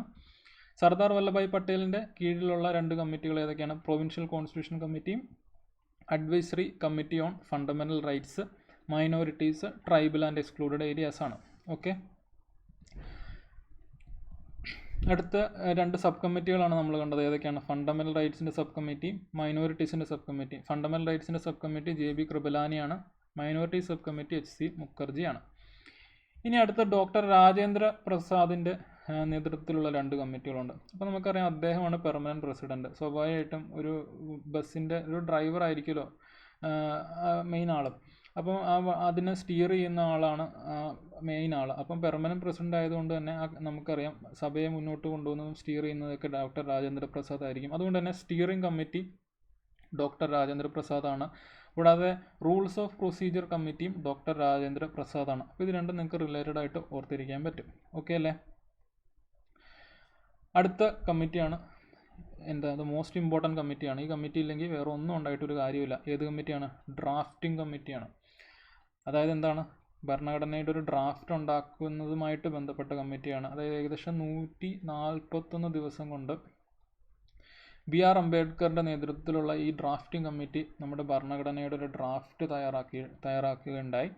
അപ്പം ഏറ്റവും ഇമ്പോർട്ടൻറ്റ് കമ്മിറ്റിയാണ് ഭരണഘടനാ നിർമ്മാണ സഭയെ സംബന്ധിച്ചിടത്തോളം ഡ്രാഫ്റ്റിംഗ് കമ്മിറ്റി. അതുകൊണ്ട് തന്നെ BR അംബേദ്കറിന് കിട്ടിയ 2 വിശേഷണങ്ങളാണ് എന്തൊക്കെയാണ്? നമ്മുടെ ഭരണഘടനയുടെ പിതാവ് അല്ലെങ്കിൽ father of the constitution of India, അല്ലെങ്കിൽ നമ്മുടെ ഇന്ത്യൻ ഭരണഘടനയുടെ ആർക്കിടെക്റ്റ് അല്ലെങ്കിൽ ശില്പി എന്നൊക്കെ അറിയപ്പെടുന്നത് BR അംബേദ്കർ ആണ്. അതുകൊണ്ട് പ്രധാനമായിട്ടും ഇമ്പോർട്ടൻ്റ് ആയിട്ടും ഉള്ളൊരു കമ്മിറ്റിയാണ് ഡ്രാഫ്റ്റിംഗ് കമ്മിറ്റി. അതിൻ്റെ ലീഡർ ആരാണ്? BR അംബേദ്കർ ആണ്. അപ്പോൾ കമ്മിറ്റീസിൻ്റെ റീക്യാപ്പ് നമുക്കൊന്നുകൂടെ എടുക്കാം. കമ്മിറ്റീസ് ഇമ്പോർട്ടൻ്റ് ആണ്. ജവഹർലാൽ നെഹ്റുവിൻ്റെ കീഴിലുണ്ടായിരുന്ന 2 കമ്മിറ്റികളാണ് union powers committee, union constitution committee. നിങ്ങൾ പഠിച്ചു പോകാനാണ് റിപ്പീറ്റഡ് ആയിട്ട് പറയുന്നത്. സർദാർ വല്ലഭായ് പട്ടേലിൻ്റെ കീഴിലുണ്ടായിരുന്ന 2 കമ്മിറ്റികൾ ഏതാണ്? Provincial constitution committee, advisory committee on fundamental rights, minorities, tribal and exclude areas. അതുകൊണ്ട് തന്നെ സർദാർ വല്ലഭായ് പട്ടേലിനെ father of fundamental rights in India എന്നും അറിയപ്പെടുന്നുണ്ട്. ഓക്കെ, പിന്നെ നമ്മൾ കണ്ട 2 സബ് കമ്മിറ്റികളാണ്. Fundamental rights sub committee JB Kripalani, minorities sub committee HC മുഖർജിയാണ്. പിന്നെ നമ്മൾ കണ്ടു സ്റ്റിയർ ചെയ്യുന്ന ആളാരാണ്? ഡോക്ടർ രാജേന്ദ്ര പ്രസാദ് ആണ്. അതുകൊണ്ട് തന്നെ റൂൾസ് ഉണ്ടാക്കുന്നതും അദ്ദേഹം തന്നെയാണ്. Rules of procedure committee doctor Rajendra Prasad ആണ്. ഓക്കെ, അതിനുശേഷം നമ്മൾ കണ്ടു ഡ്രാഫ്റ്റിംഗ് കമ്മിറ്റി ഏറ്റവും ഇമ്പോർട്ടൻറ്റ് കമ്മിറ്റിയാണെന്ന് ഞാൻ പറഞ്ഞു. BR അംബേദ്കർ ആണ് അതിൻ്റെ ലീഡർ. അതുകൊണ്ട് തന്നെ അദ്ദേഹത്തിന് കിട്ടിയ ചില വിശേഷണങ്ങൾ എന്തൊക്കെയാണ്? Father of the constitution of India, chief architect of the constitution of India. ഇനി ഞാൻ പറഞ്ഞു ഡ്രാഫ്റ്റിംഗ് കമ്മിറ്റി ഇമ്പോർട്ടൻ്റ് ആയിട്ടുള്ളൊരു കമ്മിറ്റിയാണെന്ന് പറഞ്ഞു. അതുകൊണ്ട് തന്നെ ഡ്രാഫ്റ്റിംഗ് കമ്മിറ്റിയുടെ അംഗങ്ങളെക്കുറിച്ചിട്ടും ചോദ്യങ്ങൾ വരാറുണ്ട്. അതുകൊണ്ട് നമുക്കത് പഠിക്കേണ്ടതായിട്ട് വരും. അപ്പോൾ ഡ്രാഫ്റ്റിംഗ് കമ്മിറ്റി സെറ്റപ്പ് ചെയ്യുന്ന ഡേറ്റ് ഉണ്ട്. 29 ഓഗസ്റ്റ് 1947 ആണ് ഡ്രാഫ്റ്റിംഗ് കമ്മിറ്റി സെറ്റപ്പ് ചെയ്യുന്ന ഡേറ്റ്. അതിൻ്റെ അകത്തുള്ള 7 അംഗങ്ങൾ ഇമ്പോർട്ടൻ്റ് ആണ്. ആ 7 അംഗങ്ങളുടെ പേരും പഠിക്കേണ്ടതായിട്ടുണ്ട്. അപ്പം ഒരാളാരായിരിക്കും? സ്വാഭാവികമായിട്ടും ലീഡർ ആയിരിക്കും ഡോക്ടർ BR അംബേദ്കർ ആണ്. രണ്ടാമത്തെ ആൾ N ഗോപാലസ്വാമി അയ്യങ്കാർ, മൂന്നാമത്തെ ആൾ അല്ലാടി കൃഷ്ണസ്വാമി അയ്യർ, നാലാമത്തത് ഡോക്ടർ KM മുൻഷി, അഞ്ചാമത്തത് സെയ്ദ് മുഹമ്മദ് സാദുള്ള, ആറാമത്തത് N മാധവറാവ്, ഏഴാമത്തത് TT കൃഷ്ണമാചാരിയാണ്. അപ്പം നിങ്ങൾ ശ്രദ്ധിക്കുക, എന്ന് ജസ്റ്റ് ഒന്ന് ഓർത്തിരിക്കാൻ വേണ്ടിയിട്ട് എന്താണ് ഈ ARൽ അല്ലെങ്കിൽ ARൽ അവസാനിക്കുന്ന തന്നെ 3 പേരുകളുണ്ട്. അംബേദ്കർ, അയ്യങ്കാർ, അയ്യർ, 3 പേരുകൾ ഈ ഒരു പ്രൊണൗൺസിയേഷനിലാണ് അവസാനിക്കുന്നത്. അങ്ങനത്തെ 3 പേരുകളുണ്ട്. അംബേദ്കർ ഫുൾ നെയിം ഒന്നും നിങ്ങൾ കാണാണ്ട് പഠിക്കേണ്ട. ഈ പേര് കാണുമ്പോൾ തന്നെ നിങ്ങൾക്ക് ക്ലിക്കാവും. പിന്നെ ഇതൊക്കെ നിങ്ങൾ കോഡ് വെച്ചൊക്കെ പഠിച്ച് വെക്കാം. പക്ഷേ കോഡ് വെച്ച് പഠിക്കുന്നതിന് ഒരുപാട് ലിമിറ്റേഷൻസ് ഉണ്ടെന്ന് എനിക്ക് തോന്നിയിട്ടുള്ളത്. പക്ഷേ നമ്മൾ കോഡ് വെച്ച് പഠിക്കുമ്പോൾ ഓർത്തിരിക്കും എന്നുള്ളത് വാസ്തവമാണ്. അപ്പം ഈ ഒരു പ്രൊണൗൺസിയേഷൻ വെച്ചിട്ടുള്ള 3 പേരുകൾ ശ്രദ്ധിക്കുക. പിന്നെ എന്താണ്? ഒരു മുൻഷിയുണ്ട്, ഒരു ആചാര്യയുണ്ട്, ഒരു അല്ല ഉണ്ട്. ആ മുൻഷി, ആചാരി, സാദുല്ല എന്നുള്ള ഒരു പ്രൊണൗൺസിയേഷൻ, പിന്നെ മാധവറാവ്. അങ്ങനെ 7 പേരാണ് ഉള്ളത്. അപ്പോൾ ഇത് നിങ്ങൾക്ക് എന്തെങ്കിലും കോഡ് ഉണ്ടെങ്കിൽ കോഡ് വെച്ചിട്ട് വേണമെങ്കിൽ പഠിക്കാം. അപ്പോൾ ഞാൻ ഇനി വീണ്ടും നമ്മൾ ക്വസ്റ്റ്യൻ പേപ്പർ ഡിസ്കസ് ചെയ്യുന്ന സമയത്ത് എന്തെങ്കിലും വേറെ കോഡുകൾ പറയാൻ പറ്റുമെങ്കിൽ നമുക്കതും നോക്കാം. ടിപ്പുകൾ എന്തെങ്കിലും വെച്ചിട്ട് പഠിക്കാൻ പറ്റുമെങ്കിൽ. പക്ഷേ ഇതൊരു ക്ലാസ് ആയിട്ട് അപ്രോച്ച് ചെയ്യുന്നതുകൊണ്ട് എല്ലാ കാര്യങ്ങളും പറയുന്നുണ്ട്. അപ്പം ഈ 7 പേരാണ് ഡ്രാഫ്റ്റിംഗ് കമ്മിറ്റിയിൽ അംഗങ്ങളായിട്ടുള്ളത്. ആരൊക്കെയാണ്? അംബേദ്കർ, അയ്യങ്കാർ, അയ്യർ. പിന്നെ ആരൊക്കെയാണ്? മുൻഷി, ആചാരി, സാദുള്ള, പിന്നെ മാധവറാവ്. അങ്ങനെ 7 പേരാണ് ഉള്ളത്. ഓക്കെ, ഇത് വെച്ചിട്ട് മുമ്പ് ചോദ്യങ്ങൾ വന്നിട്ടുണ്ട്. ഡ്രാഫ്റ്റിംഗ് കമ്മിറ്റി ഇമ്പോർട്ടൻ്റ് ആണ്. ഡ്രാഫ്റ്റിംഗ് കമ്മിറ്റിയുടെ ലീഡർ ആരാണ്? ഡോക്ടർ BR അംബേദ്കർ ആണ്. ഓക്കെ, അപ്പോൾ അത്രയാണ് കമ്മിറ്റീസ് റിലേറ്റഡ് ആയിട്ട് പറയാനുള്ളത്. അപ്പം ഈ കമ്മിറ്റികളൊക്കെ അവരുടെ വർക്ക് എന്താ പറയുക, നല്ല ഉത്തരവാദിത്തത്തോടെയൊക്കെ നിറവേറ്റുന്നതിൻ്റെ ഭാഗമായിട്ട് ഏകദേശം 2 വർഷവും 11 മാസവും 17 ദിവസം എടുത്തിട്ടാണ് നമ്മുടെ ഭരണഘടന എഴുതി തയ്യാറാക്കുന്നത്. അതുകൊണ്ട് തന്നെ നമ്മൾ ആദ്യം സാലിയൻ ഫീച്ചേഴ്സിൽ പറഞ്ഞിട്ടുള്ളൊരു കാര്യം നിങ്ങൾക്ക് ഇവിടെ വ്യക്തമാവുകയാണ്. Lengthiest written constitution in the world എന്ന് പറയാൻ കാരണം ഇത്രയും സമയമെടുത്തും കൂടി എഴുതപ്പെട്ടിട്ടുള്ള ഒരു ഭരണഘടനയാണ് നമ്മുടേത്. അപ്പോൾ എന്നാണ് ഭരണഘടന അഡോപ്റ്റ് ചെയ്യുന്നത്? നിങ്ങൾ ശ്രദ്ധിക്കുക, ഇവിടെ 2 ടേംസ് ഉണ്ട്. അഡോപ്റ്റ് എന്ന് പറയുന്നത് എന്താണ്? സ്വീകരിക്കുന്ന, അല്ലെങ്കിൽ അഡോപ്റ്റ് ചെയ്യുക എന്ന് പറഞ്ഞാൽ സ്വീകരിക്കുന്ന ദിവസം. വേറൊരു ടേമും കൂടെ ഉണ്ട്, കെയിം ഇൻ ടു എഫക്റ്റ്, അല്ലെങ്കിൽ നിലവിൽ വരുന്ന ദിവസം. അപ്പം ഈ 2 കാര്യങ്ങൾ നമ്മുടെ ഭരണഘടനയെ സംബന്ധിച്ചിടത്തോളം 2 ഡേറ്റുകളാണ്. ഓക്കെ, അതിൻ്റെ അകത്ത് ഭരണഘടന അഡോപ്റ്റ് ചെയ്യുന്ന ഡേറ്റാണ് 26 നവംബർ 1949. ഇത് തന്നെയാണ് നമ്മുടെ പ്രിയാമ്പിളിൽ ഉള്ള ഡേറ്റും ഇത് തന്നെയാണ്. നമ്മൾ പ്രിയാമ്പിൾ പഠിക്കുമ്പോൾ തന്നെ അത് വീണ്ടും പഠിക്കുന്നതാണ്. ഓക്കെ, അപ്പോൾ ഭരണഘടന അഡോപ്റ്റ് ചെയ്യപ്പെടുന്ന ഡേറ്റ് ആണ് 26 നവംബർ 1949. പ്രത്യേകം ശ്രദ്ധിക്കുക, അഡോപ്റ്റഡ് ആണ്. നിലവിൽ വരുന്ന ദിവസം മറ്റൊരു ദിവസമാണ്. ഈ 26 നവംബർ 1949 ആണ് നമ്മുടെ രാജ്യത്ത് ഭരണഘടനാ ദിനം അല്ലെങ്കിൽ നിയമദിനമായിട്ട് സെലിബ്രേറ്റ് ചെയ്യുന്നത്. കോൺസ്റ്റിറ്റ്യൂഷൻ ഡേ അല്ലെങ്കിൽ ലോ ഡേ ആയിട്ട് നമ്മൾ സെലിബ്രേറ്റ് ചെയ്യുന്ന ഡേറ്റ് ഈ നവംബർ 26 അപ്പോൾ അന്ന് ഭരണഘടന അഡോപ്റ്റ് ചെയ്യപ്പെടുമ്പോൾ അല്ലെങ്കിൽ ഭരണഘടന യഥാർത്ഥത്തിൽ നിലവിൽ വരുന്ന സമയത്ത് 395 ആർട്ടിക്കിളുകൾ 22 ഭാഗങ്ങളായിട്ടാണ് ഡിവൈഡ് ചെയ്യപ്പെട്ടിട്ടുണ്ടായിരുന്നത്. അന്ന് 8 ഷെഡ്യൂളുകളാണ് ഉണ്ടായിരുന്നത്. അപ്പോൾ നിങ്ങൾ ശ്രദ്ധിക്കുക, അഡോപ്റ്റ് ചെയ്യുന്ന സമയത്ത് എല്ലാ കാര്യങ്ങളും സ്വീകരിച്ചിരുന്നില്ല. അതിൻ്റെ അകത്തുള്ള കുറച്ച് പ്രൊവിഷനുകളൊക്കെ വെച്ചിട്ടാണ് അഡോപ്റ്റ് ചെയ്യപ്പെട്ടത്. എന്നാൽ ഭരണഘടന നിലവിൽ വന്ന ദിവസമാണ് പൂർണ്ണമായിട്ടും ഭരണഘടനയുടെ എല്ലാ പ്രൊവിഷൻസും നിലവിൽ വന്നത്. അപ്പോൾ ആ ഡേറ്റ് നമ്മളിപ്പോൾ നോക്കാൻ പോവുകയാണ്. അതിനു മുമ്പ് ഈ ഒരു പോയിന്റ് കൂടെ ഓർത്ത് വെക്കുക, 284 പേരാണ് ഭരണഘടനയുടെ ഒഫീഷ്യൽ കോപ്പി സൈൻ ചെയ്തിട്ടുള്ളത്. അപ്പോൾ നമുക്കറിയാം 389 എന്നുള്ള സീറ്റ് 299 മാറിയത് നമ്മൾ കണ്ടു പാർട്ടീഷൻ കഴിഞ്ഞപ്പം. ആ 299 തന്നെ 284 അംഗങ്ങളാണ് ഭരണഘടനയുടെ ഒഫീഷ്യൽ കോപ്പിയിൽ സൈൻ ചെയ്തിട്ടുള്ളത്. ഓക്കെ, അപ്പോൾ അത് ക്ലിയർ അല്ലേ? അപ്പോൾ ഈ 26 നവംബർ 1949 എന്ത് സംഭവിക്കുന്നത്? ഭരണഘടന അഡോപ്റ്റ് ചെയ്യപ്പെടുന്നത്. ഓക്കെ, എന്നാൽ ഭരണഘടന നിലവിൽ വരുന്ന ഒരു ഡേറ്റ് ഉണ്ട്. ആ ഡേറ്റിലോട്ട് നമുക്ക് എത്താൻ നിങ്ങൾക്ക് അറിയാവുന്നൊരു ഡേറ്റാണ്. അതിനു മുമ്പ് എന്ത് സംഭവിക്കും? ഭരണഘടനയുടെ നിർമ്മാണ സഭയുടെ അവസാന സെഷൻ സംഭവിക്കും. എന്നാണ്? ജനുവരി 24, 1950 ഭരണഘടനാ നിർമ്മാണ സഭ അവസാനമായിട്ട് കൂടുന്നത്. അപ്പോൾ ആദ്യമായിട്ട് കൂടുന്നത് നിങ്ങൾക്ക് ഓർത്തെടുക്കാൻ പറ്റുന്നുണ്ടോ? ഡിസംബർ 6 സെറ്റപ്പ് ചെയ്തു, 9 ആദ്യമായിട്ട് കൂടുന്നു, 23 ഫസ്റ്റ് സെഷൻ തീരുന്നു, ആദ്യത്തെ സമ്മേളനം തീരുന്നു. എന്നാൽ ആ ഭരണഘടനാ നിർമ്മാണ സഭ അവസാനമായിട്ട് കൂടുന്ന സെഷൻ അല്ലെങ്കിൽ ആ ഡേറ്റാണ് ജനുവരി 24, 1950. അപ്പോൾ ഈ ഡേറ്റിന് ഒരു 2-3 പ്രത്യേകതകളുണ്ട്. അത് നമുക്ക് ഒരുമിച്ച് പറയാം. ഒന്നെന്താണ്? ഡോക്ടർ രാജേന്ദ്ര പ്രസാദിനെ ഇന്ത്യയുടെ ആദ്യത്തെ രാഷ്ട്രപതിയായിട്ട് അല്ലെങ്കിൽ ഫസ്റ്റ് പ്രസിഡന്റ് ഓഫ് ഇന്ത്യ ആയിട്ട് തിരഞ്ഞെടുത്തു. കൂടാതെ നമ്മുടെ നാഷണൽ ആന്തവും നാഷണൽ സോങ്ങും സഭ അംഗീകരിക്കുന്നതും ഇതേ ദിവസം തന്നെയാണ്. അപ്പോൾ എന്തൊക്കെ കാര്യങ്ങളുണ്ട്? 3 പോയിന്റുകളുണ്ട്. 4 പോയിന്റുകളുണ്ട് ജനുവരി 24, 1950 ബന്ധപ്പെട്ട്. എന്താണ്? Final session of constituent assembly അല്ലെങ്കിൽ ഭരണഘടനാ നിർമ്മാണ സഭ. പിന്നെ എന്താണ്? ഡോക്ടർ രാജേന്ദ്ര പ്രസാദിനെ സഭയുടെ അല്ല ഇന്ത്യയുടെ ആദ്യത്തെ രാഷ്ട്രപതിയായിട്ട് തിരഞ്ഞെടുത്തു. കൂടാതെ നാഷണൽ ആന്തവും നാഷണൽ സോങ്ങും സഭ അംഗീകരിക്കുന്നതും ഇതേ ദിവസം തന്നെയാണ്. ഇനി റിലേറ്റഡ് ആയിട്ടുള്ള ഒരു ഫാക്റ്റും കൂടെ നിങ്ങൾക്ക് ഇതിൻ്റെ കൂടെ ഓർത്തിരിക്കാം. നാഷണൽ ഫ്ലാഗ് അക്സെപ്റ്റ് ചെയ്യുന്നത് ഈ ഡേറ്റിലാണ്, 22 ജൂലൈ 1947. അപ്പോൾ ആ റിലേറ്റഡ് ആയിട്ടുള്ളൊരു ഫാക്റ്റ് ആയതുകൊണ്ട് ഇവിടെ പറഞ്ഞതേ ഉള്ളൂ. ഓക്കെ, അപ്പോൾ അത്രയും കാര്യങ്ങൾ ക്ലിയർ അല്ലേ? ഇനി അടുത്ത് ഞാൻ പറഞ്ഞു അഡോപ്റ്റ് ചെയ്ത ഡേറ്റ് നവംബർ 26 നമ്മൾ കണ്ടു. എന്നാൽ ഭരണഘടന നിലവിൽ വരുന്ന ഡേറ്റ് 26 ജനുവരി 1950. ഓക്കെ, അതായത് ഭരണഘടന നിലവിൽ വന്ന സമയത്ത് എത്ര ആർട്ടിക്കിൾ ഉണ്ടായിരുന്നു? 395 ആർട്ടിക്കിളുകൾ, 22 പാർട്സ്, 8 ഷെഡ്യൂളായിരുന്നു. എന്നാൽ ഇപ്പം നിലവിൽ 465 ആർട്ടിക്കിൾ 25 ഭാഗങ്ങളായിട്ട് 12 ഷെഡ്യൂളായിട്ടാണ് ഡിവൈഡ് ചെയ്തിട്ടുള്ളത്. അപ്പോൾ ഈ ജനുവരി 26 എന്നുള്ളൊരു ഡേറ്റ് ചൂസ് ചെയ്യാൻ കാരണം നമ്മുടെ ഒരു ഹിസ്റ്ററിയുടെ ഭാഗമായിട്ടുള്ളൊരു സംഭവമാണ്. എന്താണ്? ഈ INCയുടെ ഡിസംബർ 1929 ലാഹോർ സെഷനിലൊരു തീരുമാനം ഉണ്ടായി. ഈ ജനുവരി 26, 1930 പൂർണ്ണ സ്വരാജ് ഡേ ആയിട്ട് നമുക്ക് സെലിബ്രേറ്റ് ചെയ്യാന്നുള്ളൊരു തീരുമാനം ഉണ്ടായി. അപ്പോൾ അവർ അന്ന് അങ്ങനെ ഒരു തീരുമാനം എടുക്കുകയും ഈ ഒരു ഡേറ്റ് അന്ന് തീരുമാനിച്ചൊരു ഡേറ്റാണ്.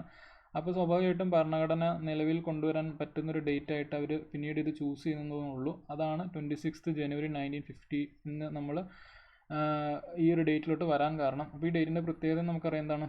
റിപ്പബ്ലിക് ഡേ ആയിട്ട് നമ്മൾ സെലിബ്രേറ്റ് ചെയ്യുന്ന ദിവസം കൂടിയാണ്. അപ്പോൾ ചെറിയൊരു റീക്യാപ്പ് ഞാൻ തരാം. കമ്മിറ്റീസ് ഞാൻ ഓൾറെഡി പറഞ്ഞു. ഏകദേശം 2 വർഷം 11 മാസം 17 ദിവസം കൊണ്ടാണ് നമ്മുടെ ഭരണഘടന തയ്യാറാക്കപ്പെട്ടത്. ഭരണഘടന അഡോപ്റ്റ് ചെയ്യുന്ന ഡേറ്റ് അല്ലെങ്കിൽ ഭരണഘടനയുടെ ആമുഖത്തിൽ മെൻഷൻ ചെയ്യുന്ന ഡേറ്റ് ഏതാണെന്ന് ചോദിച്ചിട്ടുണ്ടെങ്കിൽ അത് 26 നവംബർ 1949 ഇതേ സെയിം ഡേറ്റ് ആണ് കോൺസ്റ്റിറ്റ്യൂഷൻ ഡേ അല്ലെങ്കിൽ ലോ ഡേ എന്നൊക്കെ നമ്മൾ സെലിബ്രേറ്റ് ചെയ്യുന്ന ഡേറ്റ് അല്ലെങ്കിൽ ഭരണഘടനാ ദിനം, നിയമദിനം എന്നൊക്കെ പറഞ്ഞ് നമ്മൾ സെലിബ്രേറ്റ് ചെയ്യുന്ന ഡേറ്റ് ഈ സെയിം ഡേറ്റ് ആണ്. ഭരണഘടനയുടെ ഒഫീഷ്യൽ കോപ്പിയിൽ സൈൻ ചെയ്തിട്ടുള്ള 284 പേരാണ്. കൂടാതെ ഭരണഘടനാ നിർമ്മാണ സഭ അവസാനമായിട്ട് കൂടിയ ഡേറ്റ് ഏതാണ്? ജനുവരി 24, 1950. ഇതേ ഡേറ്റിൽ എന്തൊക്കെ സംഭവിച്ചു? ഡോക്ടർ രാജേന്ദ്ര പ്രസാദ് ഇന്ത്യയുടെ ആദ്യത്തെ രാഷ്ട്രപതിയായി. കൂടാതെ നാഷണൽ ആന്തവും നാഷണൽ സോങ്ങും സഭ അംഗീകരിക്കുന്നത് ഇതേ ദിവസം തന്നെയാണ്. കൂടാതെ നാഷണൽ ഫ്ലാഗ് അംഗീകരിക്കുന്ന ദിവസം ഏതാണ്? 22 ജൂലൈ 1947. ഒരു റിലേറ്റഡ് ഫാക്റ്റാണ്. പിന്നെ ഭരണഘടന കംപ്ലീറ്റ്ലി നിലവിൽ വരുന്നത് 26 ജനുവരി 1950. അപ്പോൾ ആ സമയത്ത് എത്ര ആർട്ടിക്കിൾ ഉണ്ടായിരുന്നു? 395 ആർട്ടിക്കിൾ, 8 ഷെഡ്യൂളാണ് ഉണ്ടായിരുന്നത്. എന്നാൽ നിലവിൽ 465 പരം ആർട്ടിക്കിളുകൾ, 25 പാർട്സ്, 12 ഷെഡ്യൂളുകളാണ്. ഇവിടെ എത്രയായിരുന്നു? 22 പാർട്സ് ആയിരുന്നു. അപ്പോൾ ഓൾറെഡി ഞാൻ പറഞ്ഞതാണ്. അപ്പോൾ അത്രയും കാര്യങ്ങൾ ക്ലിയർ അല്ലേ? അപ്പം ഒരു കാര്യം കൂടെ ഞാൻ വീണ്ടും പറയുകയാണ്. 2 ഡേറ്റ് ഇമ്പോർട്ടൻ്റ് ആണ്. അഡോപ്റ്റ് ചെയ്യുന്ന ഡേറ്റ് 26 നവംബർ ആണ് 1949. കെയിം ഇൻ ടു എഫക്റ്റ് എന്നാണ്? 26 ജനുവരി 1950 ആണ്. അപ്പോൾ ഈ 26 ജനുവരി 1950 നിലവിൽ വന്നപ്പോഴാണ് 395 ആർട്ടിക്കിൾ 22 ഭാഗങ്ങളായിട്ട് ഡിവൈഡ് ചെയ്തിട്ടുണ്ടായിരുന്നത്. ഓക്കെ, അപ്പം ഇനി ഭരണഘടനാ നിർമ്മാണ സഭയുടെ പോർഷൻ നമ്മൾ തീരാറായി. അതുമായിട്ട് റിലേറ്റഡ് ആയിട്ടുള്ള 1-2-3 ഫാക്ട്സും കൂടെ നോക്കിയിട്ട് നമുക്ക് അടുത്ത പോർഷനിലോട്ട് പോവാം. അപ്പം ഭരണഘടനാ നിർമ്മാണ സഭയുടെ സിമ്പലായിട്ട് കരുതപ്പെടുന്നത് ആനയാണ്, അല്ലെങ്കിൽ എലിഫൻ്റ് ആണ്. ഓക്കെ, ഇത് ഓർത്ത് വയ്ക്കുക, റിലേറ്റഡ് ഫാക്റ്റാണ്. കൂടാതെ ഭരണഘടനയുടെ കവർ പേജ് തയ്യാറാക്കിയ വ്യക്തിയുടെ പേര് ഓർത്ത് വയ്ക്കുക, നന്ദലാൽ ബോസ് ആണ്. ലാസ്റ്റ് പോയിന്റ് ഇതാണ്, calligrapher of the Indian constitution, അല്ലെങ്കിൽ ഒരു കൈയെഴുത്ത് വിദഗ്ധനാണ് കാലിഗ്രാഫർ എന്നുകൊണ്ട് ഉദ്ദേശിക്കുന്നത്. അപ്പോൾ calligrapher of Indian constitution Prem Behari Narain റസ്ദയാണ്. ആ പേരും കൂടെ ഓർത്തിരിക്കുക, റിലേറ്റഡ് ഫാക്റ്റുകളാണ്. അപ്പോൾ ഇത്രയാണ് ഭരണഘടനാ നിർമ്മാണ സഭയായിട്ട് ബന്ധപ്പെട്ട് അതിൻ്റെ രൂപീകരണമായിട്ട് ബന്ധപ്പെട്ട് പറയാനുള്ളത്. അപ്പോൾ നമ്മൾ എന്തൊക്കെ കണ്ടു? ഒരു ഇലക്ഷൻ പ്രോസസ്സ് ഉണ്ടായിരുന്നു. ഇലക്ഷൻ കഴിഞ്ഞിട്ട് ക്യാബിനറ്റ് മിഷൻ പ്ലാൻ പ്രകാരം ഡിസംബർ 6 സെറ്റപ്പ് ചെയ്യുന്നു. 9 അവർ ആദ്യമായിട്ട് കൂടുന്നു. ഇത് 1946 ആട്ടോ. കൂടുന്നു. 11 രാജേന്ദ്ര പ്രസാദിനെ പെർമനൻറ്റ് പ്രസിഡൻ്റായിട്ട് തിരഞ്ഞെടുക്കുന്നു. പിന്നെ നമ്മൾ കമ്മിറ്റികൾ കണ്ടു. കമ്മിറ്റികൾക്ക് ശേഷം നമ്മൾ എത്ര സമയം കൊണ്ട് ഭരണഘടന എഴുതി തയ്യാറാക്കിയെന്ന് കണ്ടു. അഡോപ്റ്റ് ചെയ്ത ഡേറ്റ് ഒന്നാണ്, നിലവിൽ വരുന്ന ഡേറ്റ് വേറെ ഒന്നാണ്. അത് 2 ഡേറ്റുകളും നമ്മൾ കണ്ടു. അപ്പോൾ അത്രയും കാര്യങ്ങളാണ് അതിൻ്റെ രൂപീകരണവുമായിട്ട് ബന്ധപ്പെട്ട് പറയാനുള്ളത്. ഇനി നമ്മൾ നോക്കാൻ പോകുന്നത്, ഇന്നത്തെ സെഷനിൽ 2 കാര്യങ്ങളോട് നമ്മൾ നോക്കും, പാർട്സും ഷെഡ്യൂളുകളും. അപ്പോൾ നിലവിൽ എത്ര ആർട്ടിക്കിളുകളുണ്ട്? 465 പരം ആർട്ടിക്കിളുകൾ നിലവിലുണ്ട്. 25 ഭാഗങ്ങളായിട്ട് അതിനെ ഡിവൈഡ് ചെയ്തിട്ടുണ്ട് നിലവിലാട്ടോ. 12 ഷെഡ്യൂളുകളുണ്ട്. നിലവിൽ വന്ന സമയത്ത് എത്രയായിരുന്നു? അതായത് 26 ജനുവരി 1950 ഇത് നിലവിൽ വരുമ്പം 395 ആർട്ടിക്കിളുകൾ ഉണ്ടായിരുന്നു. എത്ര പാർട്സ് ആയിരുന്നു? 22 പാർട്സ് ആയിരുന്നു. എത്ര ഷെഡ്യൂളായിരുന്നു? 8 ഷെഡ്യൂളായിരുന്നു. ഷെഡ്യൂൾ എന്ന് പറഞ്ഞാൽ പട്ടികകളാണ്. അപ്പം ഇതാണ് അതിൻ്റെ ഇപ്പോഴത്തെ സ്റ്റാറ്റസ്. ഇതാണ് നിലയിൽ വന്നപ്പോഴുള്ള സ്റ്റാറ്റസ്. ഈ രണ്ടും തമ്മിലുള്ള വ്യത്യാസം നിങ്ങളൊന്ന് മനസ്സിലാക്കി വെക്കണം. അപ്പം ഇന്ന് നമ്മൾ ഡിസ്കസ് ചെയ്യാൻ പോകുന്ന ഈ സെഷൻ്റെ ബാക്കി ഇതാണ്. നമ്മൾ ഭരണഘടനയിൽ എത്ര പാർട്സ് ഉണ്ട്? ഇപ്പം 25 പാർട്സാണ് ഉള്ളത്. അതിൻ്റെ അകത്ത് ഞാൻ ഓൾറെഡി സിലബസ് ഡിസ്കസ് ചെയ്തപ്പോൾ പറഞ്ഞു, പാർട്ട് 1 മുതൽ ഒരു 9 വരെയുള്ള പാർട്സാണ് ഏറ്റവും ഇമ്പോർട്ടൻറ്റ്. നമുക്ക് ഏറ്റവും കൂടുതൽ ചോദ്യം എക്സ്പെക്റ്റ് ചെയ്യാവുന്നത് ഈ പാർട്ട് 1 മുതൽ 9 വരെയുള്ള പാർട്ടുകളാണ്. അപ്പോൾ നമ്മൾ ഭരണഘടനയുടെ 3ാമത്തെ മൊഡ്യൂൾ സ്റ്റാർട്ട് ചെയ്യുമ്പോൾ ശരിക്കും ഈ പാർട്സ് ഓരോന്നും ഡിസ്കസ് ചെയ്ത് പോവുകയാണ് ചെയ്യുന്നത്. അപ്പോൾ അതിന് മുമ്പ് നമ്മൾ പാർട്സ് മൊത്തത്തിലൊന്ന് ഡിസ്കസ് ചെയ്യുകയാണ് ചെയ്യുന്നത്. അപ്പോൾ നമുക്ക് ഭാഗം 1 നോക്കിയാലോ. 25 പാർട്സ് ഉണ്ട്. 25 പാർട്സും നാം പറയുന്നില്ല. ഇമ്പോർട്ടൻ്റ് ആയിട്ടുള്ള പാർട്സും അതിൻ്റെ ആർട്ടിക്കിൾ റേഞ്ചും ആ പാർട്ടിൽ എന്താണ് പറയുന്നതെന്നുമാണ് നമ്മൾ ഈ പാർട്സും അല്ലെങ്കിൽ ഭാഗങ്ങൾ റിലേറ്റഡ് ആയിട്ട് നോക്കുന്നത്. അപ്പോൾ പാർട്ട് 1 എന്ന് വെച്ചിട്ടുണ്ടെങ്കിൽ ആർട്ടിക്കിൾ 1 മുതൽ 4 വരെയുള്ള കാര്യങ്ങളാണ് പാർട്ട് 1 അല്ലെങ്കിൽ ഭാഗം 1 പറയുന്നത്. ഓക്കെ, അപ്പം അതിൻ്റെ പാർട്ട് 1 പറയുന്നത് യൂണിയൻ ആൻഡ് ഇറ്റ്സ് ടെറിട്ടറിയാണ്. യൂണിയനും പ്രദേശങ്ങളും.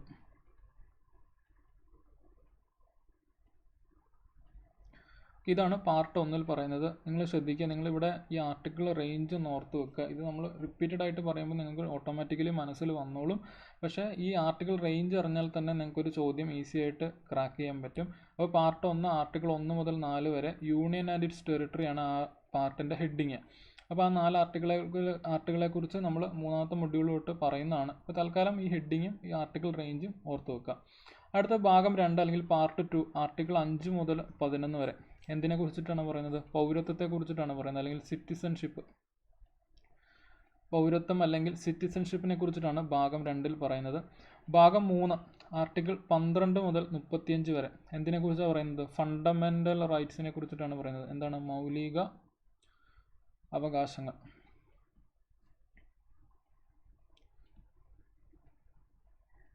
മൗലിക അവകാശങ്ങളെ കുറിച്ചിട്ടാണ് പാർട്ട് 3 പറയുന്നത്. അപ്പോൾ 3 പാർട്ട് ഏതൊക്കെയാണ്? Part 1 union and it's territory article 1 മുതൽ 4 വരെ. പാർട്ട് 2 ആർട്ടിക്കിൾ 5 മുതൽ 11 വരെ സിറ്റിസൺഷിപ്പ് അല്ലെങ്കിൽ പൗരത്വം.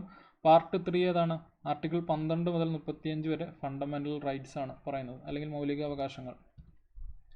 അടുത്ത പാർട്ട് 4 ആർട്ടിക്കിൾ 36 മുതൽ 51 വരെ ഡയറക്റ്റീവ് പ്രിൻസിപ്പിൾസ് ഓഫ് സ്റ്റേറ്റ് പോളിസിയെ കുറിച്ചിട്ടാണ് പറയുന്നത്, അല്ലെങ്കിൽ മാർഗനിർദ്ദേശ തത്വങ്ങൾ. ഓക്കെ, ഇതാണ് പാർട്ട് 4-ൽ പറയുന്നത്. ആർട്ടിക്കിൾ 36 മുതൽ 51 വരെയാണ്. പാർട്ട് 4A തുടക്കത്തിൽ ഇല്ലാതിരുന്ന ഒരു സംഭവമായിരുന്നു, അത് പിന്നീട് ചേർക്കപ്പെട്ടിട്ടുള്ളതാണ്. എന്താണ്? മൗലിക കടമകളാണ്, ഫണ്ടമെൻ്റൽ ഡ്യൂട്ടീസ് ആണ്. ഒരൊറ്റ ആർട്ടിക്കിളേ ഉള്ളൂ. ഏതാണ്? ആർട്ടിക്കിൾ 51A ആണ്. അപ്പോൾ അതാണ് പാർട്ട് 4A. പാർട്ട് 5 ഏതാണ്? യൂണിയൻ ഗവൺമെൻറ്റിനെ കുറിച്ചിട്ട് പറയുന്നതാണ്. നമ്മൾ സിലബസ് ഡിസ്കസ് ചെയ്തപ്പോൾ കണ്ടില്ലേ, കേന്ദ്രതല ഭരണ സംവിധാനം.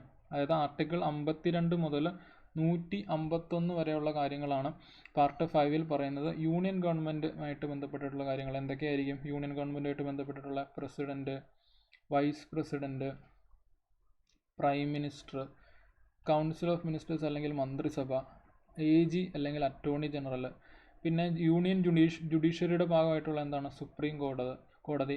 പിന്നെ അതിന് മുമ്പ് നമ്മൾ പറയുന്നുണ്ട് പാർലമെൻറ്റിനെ കുറിച്ച് പറയുന്നുണ്ട്.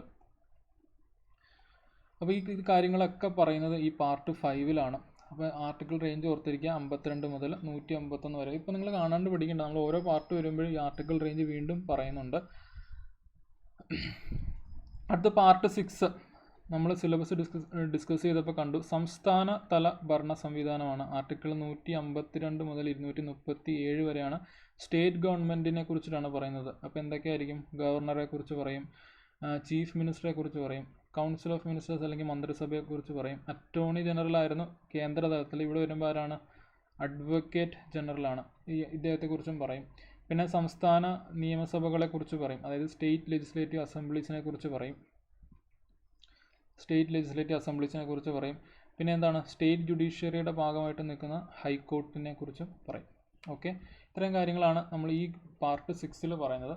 പാർട്ട് 7 നമുക്ക് പഠിക്കേണ്ട, കാരണം അത് റിപ്പീൽ ചെയ്യപ്പെട്ടിട്ടുള്ളൊരു പാർട്ടാണ്. അടുത്ത പാർട്ട് 8 ആണ്. ആർട്ടിക്കിൾ 239 മുതൽ 242 വരെ എന്തിനെക്കുറിച്ചാണ് പറയുന്നത്? കേന്ദ്രഭരണ പ്രദേശങ്ങളെ കുറിച്ചിട്ടാണ് പറയുന്നത്. അതായത് ഡൽഹിയുടെ കാര്യം ഒക്കെ, അങ്ങനത്തെ കേന്ദ്രഭരണ പ്രദേശങ്ങളുടെ കുറിച്ചിട്ടാണ് പാർട്ട് 8-ൽ പറയുന്നത്. ആർട്ടിക്കിൾ റേഞ്ച് ഓർത്ത് വെക്കുക.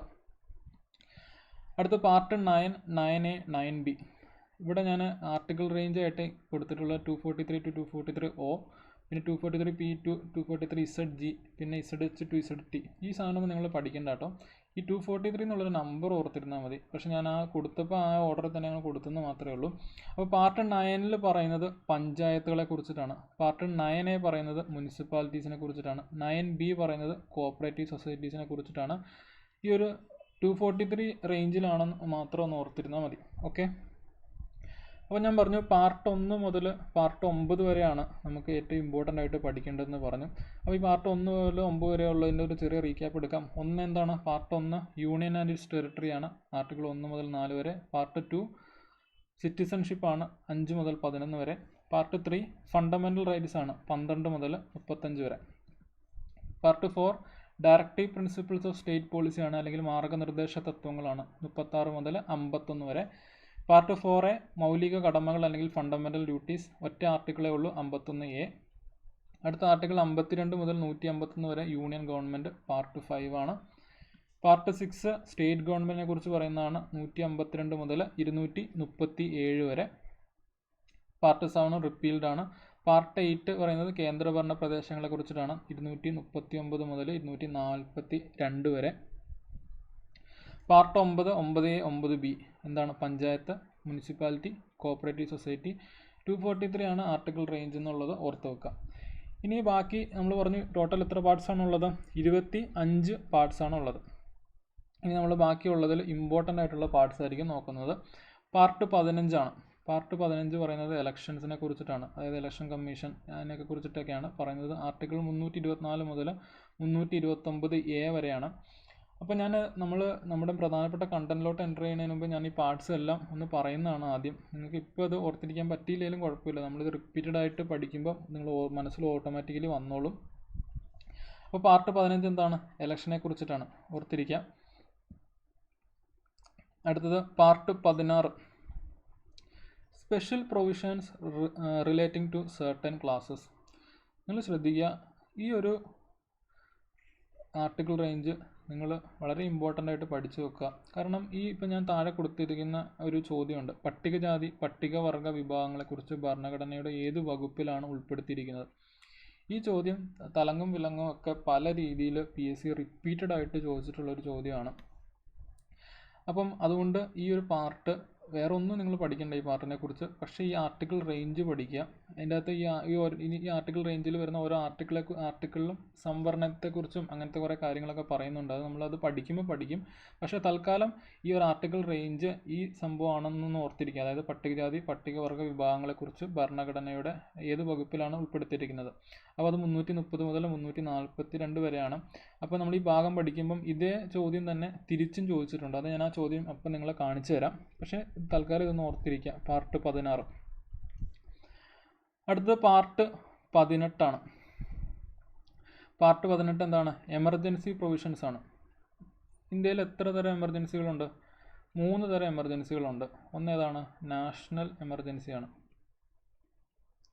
എമർജൻസിനെ കുറിച്ചൊക്കെ നമ്മൾ പിന്നീട് പഠിക്കും. തൽക്കാലം ആർട്ടിക്കിൾ മാത്രം ഓർത്തിരിക്കുക. ആർട്ടിക്കിൾ 352 ആണ്. ഇനി രണ്ടാമത്തെ എമർജൻസി ഏതാ? സ്റ്റേറ്റ് എമർജൻസി അല്ലെങ്കിൽ പ്രസിഡൻസ് റൂൾ എന്നൊക്കെ നമ്മൾ പറയുന്ന ഇതാണ്. ആർട്ടിക്കിൾ 356 ആണ്.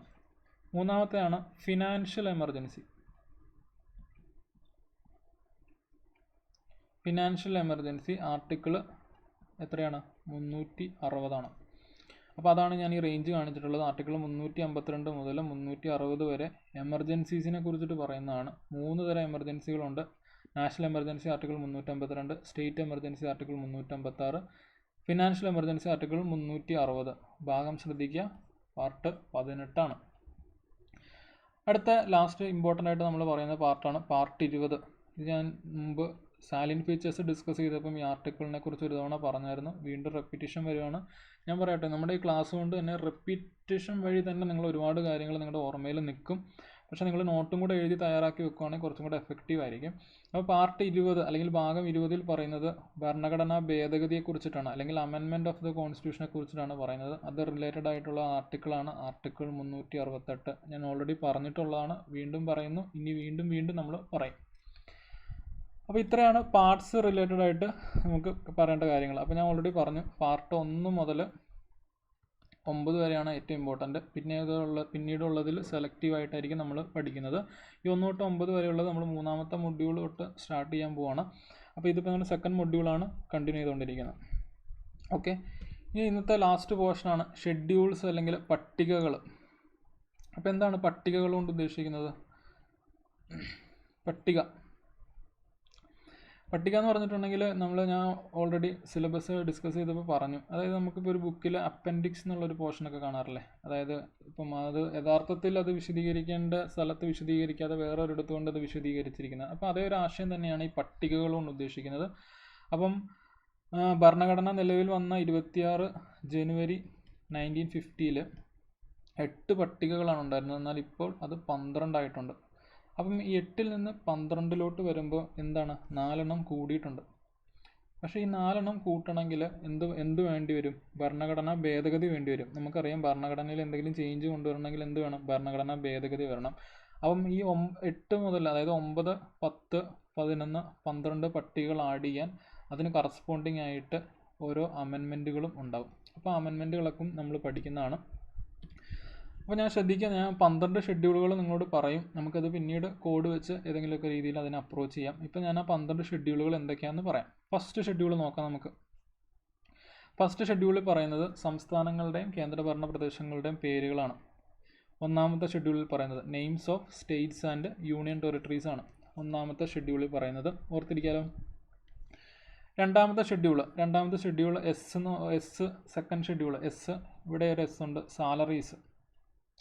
അപ്പോൾ അത് ഓർത്തിരിക്കുക. പ്രധാനമായിട്ട് എമോളിമെൻറ്റ്സ്, അലവൻസസ് അല്ലെങ്കിൽ സാലറീസിൻ്റെ ഒക്കെ കാര്യങ്ങളാണ് പ്രധാനമായിട്ടും സെക്കൻഡ് ഷെഡ്യൂളിൽ പറയുന്നത്. പക്ഷേ ശ്രദ്ധിച്ചിരിക്കുക, പ്രധാനമായിട്ടും ശമ്പളം എന്നുള്ളൊരു ഓർമ്മ മാത്രം മതി. സെക്കൻഡ് ഷെഡ്യൂൾ എന്നുള്ള രീതിയിൽ വരുമ്പം സാലറീസിനെ കുറിച്ചിട്ടാണ് പറയുന്നത്. ആരുടെയൊക്കെയാണെന്നുള്ളത് ഞാൻ താഴോട്ട് കൊടുത്തിട്ടുണ്ട്. അത് നിങ്ങളൊന്ന് മനസ്സിലാക്കി വെച്ചാൽ അത് ഞാൻ കാണാണ്ട് പഠിക്കേണ്ട. President of India, governor, speaker, deputy speaker, chairman, deputy chairman, judges of supreme court, high court, CAG അല്ലെങ്കിൽ comptroller and auditor general of India.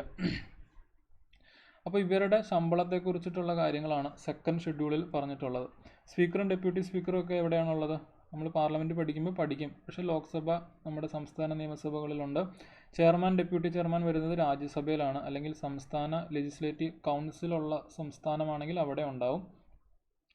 അപ്പം കോമൺ ആയിട്ട് ഈ ഷെഡ്യൂളിൽ പറയുന്നത് സാലറീസിനെ കുറിച്ചിട്ടാണ്. ആ ഒരു ചിന്ത മാത്രം നിങ്ങൾക്ക് തൽക്കാലം മതി. ബാക്കി ഇത്രയും പേരുടെ സാലറീസാണ് പറയുന്നതെന്ന് മാത്രം ജസ്റ്റ് ഓർത്തിരുന്നാൽ മതി. അതിപ്പോൾ ആരുടെയൊക്കെയാണെന്നൊന്നും അത്ര ആ ഒരു രീതിയിലോട്ട് ചിലപ്പോൾ ചോദ്യം പോവില്ല. എങ്കിലും സെക്കൻഡ് ഷെഡ്യൂൾ സാലറീസ് റിലേറ്റഡ് ആണെന്ന് ഓർത്തിരിക്കാം. മൂന്നാമത്തെ ഷെഡ്യൂൾ ഓത്ത്സ് ആൻഡ് അഫർമേഷൻ ആണ്, അതായത് സത്യപ്രതിജ്ഞ ആയിട്ട് ബന്ധപ്പെട്ടിട്ടുള്ള ഷെഡ്യൂളാണ് മൂന്നാമത്തെ ഷെഡ്യൂള്. നാലാമത്തെ ഷെഡ്യൂള് രാജ്യസഭയിലെ സീറ്റ് അലോക്കേഷനുമായിട്ട് ബന്ധപ്പെട്ടിട്ടുള്ള ഷെഡ്യൂളാണ്. അതായത് നമുക്കറിയാം രാജ്യസഭയിൽ എങ്ങനെ സീറ്റ് അലോക്കേഷൻ വരുന്നത്? പോപ്പുലേഷൻ ബേസിസിലാണ് സീറ്റ് അലോക്കേഷൻ വരുന്നത്. കേരളത്തിൽ എത്ര സീറ്റുണ്ട് അതൊന്ന് ഓർത്ത് വെക്കുക. ഞാൻ അടുത്ത ക്ലാസ്സിൽ ചോദിക്കും കേരളത്തിൽ നിന്ന് എത്ര രാജ്യസഭാ സീറ്റുകളുണ്ട്. അപ്പോൾ അത് പോപ്പുലേഷൻ ബേസിസിലാണ് രാജ്യസഭയിൽ സീറ്റ് അലോക്കേഷൻ വരുന്നത്. അപ്പോൾ അതുമായിട്ട് ബന്ധപ്പെട്ട കാര്യങ്ങളാണ് ഫോർത്ത് ഷെഡ്യൂളിൽ പറയുന്നത്. അപ്പോൾ ഇപ്പോൾ നമ്മൾ 4 ഷെഡ്യൂളുകൾ നോക്കി. ഒരു ചെറിയ റീക്യാപ്പ് എടുക്കാം. ഫസ്റ്റ് ഷെഡ്യൂൾ എന്തായിരുന്നു? സംസ്ഥാനങ്ങളുടെയും കേന്ദ്രഭരണ പ്രദേശങ്ങളുടെയും പേര് വിവരങ്ങളാണ് പറഞ്ഞിട്ടുള്ളത്. സെക്കൻഡ് ഷെഡ്യൂൾ എന്താണ്? S4S സാലറീസ് ആണ്. സാലറീസിനെ കുറിച്ചിട്ടാണ് പറയുന്നത്. തേർഡ് ഷെഡ്യൂൾ സത്യപ്രതിജ്ഞയാണ്. ഓത്ത്സ് ആൻഡ് അഫർമേഷൻസ് ഇംഗ്ലീഷിൽ പറയും. ഫോർത്ത് ഷെഡ്യൂൾ എന്താ പറയുന്നത്? അലോക്കേഷൻ ഓഫ് സീറ്റ്സ് ഇൻ രാജ്യസഭയിലെ സീറ്റ് അലോക്കേഷനെ കുറിച്ചിട്ടാണ് പറയുന്നത്. ഇനി ഫിഫ്ത്ത് ഷെഡ്യൂളും സിക്സ്ത് ഷെഡ്യൂളും റിലേറ്റഡ് ആയിട്ട് ഓർത്തിരിക്കാവുന്നതാണ്. രണ്ടും പറയുന്നത് ഈ ഷെഡ്യൂൾഡ് ഏരിയാസ്, ഷെഡ്യൂൾഡ് ട്രൈബ്സുമായിട്ട് ബന്ധപ്പെട്ടിട്ടുള്ള അഡ്മിനിസ്ട്രേഷനും കാര്യങ്ങളുമാണ് പറഞ്ഞിട്ടുള്ളത്. അപ്പോൾ ഫിഫ്ത്ത് ഷെഡ്യൂളിൽ പറയുന്നത് administration and control of scheduled areas and scheduled tribes, അത് കോമൺ ആയിട്ട് പറയുകയാണ്. പക്ഷേ സിക്സ്ത് ഷെഡ്യൂൾ ആകുമ്പോഴത്തേനും ഇതേ സംഭവം തന്നെ, പക്ഷേ ഒരു 4 സ്റ്റേറ്റ്സിൻ്റെ കാര്യം മാത്രമായിട്ട് അത് പറയുകയാണ്. അതായത് 5ാമത്തെ ഷെഡ്യൂളിൽ അത് കോമൺ ആയിട്ട് പറഞ്ഞെങ്കിൽ 6ാമത്തെ ഷെഡ്യൂളിൽ വരുമ്പോൾ അതേ കാര്യം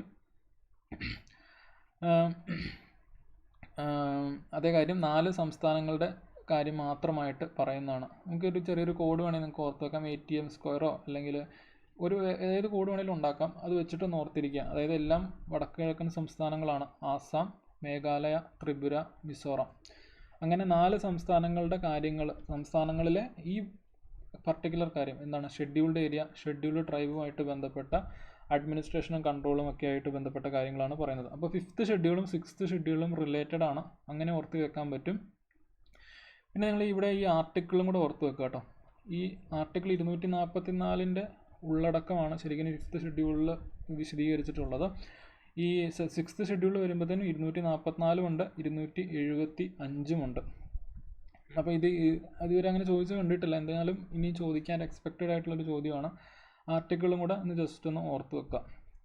അടുത്ത ഏതാണ്? സെവൻത്ത് ഷെഡ്യൂൾ എന്താ പറയുന്നത്? ലിസ്റ്റുകളെ കുറിച്ചിട്ടാണ് പറയുന്നത്. നമ്മൾ ഓൾറെഡി ഇപ്പോൾ 2-3 തവണ പറഞ്ഞു. എന്താണ്? യൂണിയൻ ലിസ്റ്റ് ഉണ്ട്, സ്റ്റേറ്റ് ലിസ്റ്റ് ഉണ്ട്, കൺകറൻറ്റ് ലിസ്റ്റ് ഉണ്ടെന്നൊക്കെ പറഞ്ഞല്ലേ. അപ്പം യൂണിയൻ ലിസ്റ്റിൽ സെൻട്രൽ ഗവൺമെൻറ് ആയിരിക്കും ലോ ഉണ്ടാക്കുന്നത്, സ്റ്റേറ്റ് ലിസ്റ്റിൽ സ്റ്റേറ്റ് ആയിരിക്കും, കൺകറൻറ്റ് ലിസ്റ്റിൽ ഇവർ രണ്ടുപേരും ആയിരിക്കും. അപ്പം ഈ ലിസ്റ്റുകളും ഈ ഓരോ ലിസ്റ്റിലും എന്തൊക്കെ കാര്യങ്ങൾ പറയുന്നുണ്ട് എന്നുള്ളതാണ് ഈ ഷെഡ്യൂളിൽ പറയുന്നത്. അപ്പോൾ 7th ഷെഡ്യൂൾ ലിസ്റ്റിനെ കുറിച്ചിട്ടാണ് പറയുന്നത്. ഓക്കെ. അടുത്ത 8th ഷെഡ്യൂളിൽ പറയുന്നത് ഒഫീഷ്യൽ ലാംഗ്വേജസിനെ കുറിച്ചിട്ടാണ്. എത്ര ലാംഗ്വേജ് ഉണ്ട്? 22 ലാംഗ്വേജസ് ആണ് ഒഫീഷ്യൽ ലാംഗ്വേജസ് ആയിട്ട് നമ്മുടെ ഭരണഘടന റെക്കഗ്നൈസ് ചെയ്തിട്ടുള്ളത്. അപ്പോൾ അതിനെക്കുറിച്ചിട്ടാണ് ഈ 8th ഷെഡ്യൂളിൽ പറയുന്നത്. അപ്പം ഞാൻ ഈ 22 ലാംഗ്വേജസ് ഇവിടെ കൊടുത്തിട്ടുണ്ട്. ഈ 22 ലാംഗ്വേജസ് നിങ്ങൾ കാണാണ്ട് പഠിക്കൊന്നും വേണ്ട. പക്ഷേ നമുക്ക് കേൾക്കുമ്പം ഈ ലാംഗ്വേജ് ഉണ്ടോ ഇല്ലയോ എന്ന് നമുക്ക് ചിലപ്പോൾ ഒരു എക്സാമിന് ക്വസ്റ്റ്യൻ വരുമ്പോൾ തോന്നില്ലേ? അങ്ങനെ നിങ്ങൾ വായിച്ച് നോക്കിയിട്ട് നിങ്ങൾക്ക് അങ്ങനെ ഏതെങ്കിലും തോന്നുന്നുണ്ടെങ്കിൽ ഇതുണ്ടല്ലേ എന്ന് ചിന്തിച്ചാൽ മാത്രം മതി. അപ്പോൾ നമ്മുടെ മലയാളമൊക്കെ അതിൻ്റെ അകത്തുണ്ട്. പിന്നെ ചിലപ്പോൾ അങ്ങനെ ഒരു ഡൗട്ട് വരാൻ ചാൻസ് ഉള്ള ഏതാണ്? നേപ്പാളി ഉണ്ടാകുന്നൊരു ഡൗട്ട് വരാം ചിലപ്പം വേണമെങ്കിൽ. പിന്നെ സിന്ധി വേണമെങ്കിൽ ഒരു ഡൗട്ട് വരാം.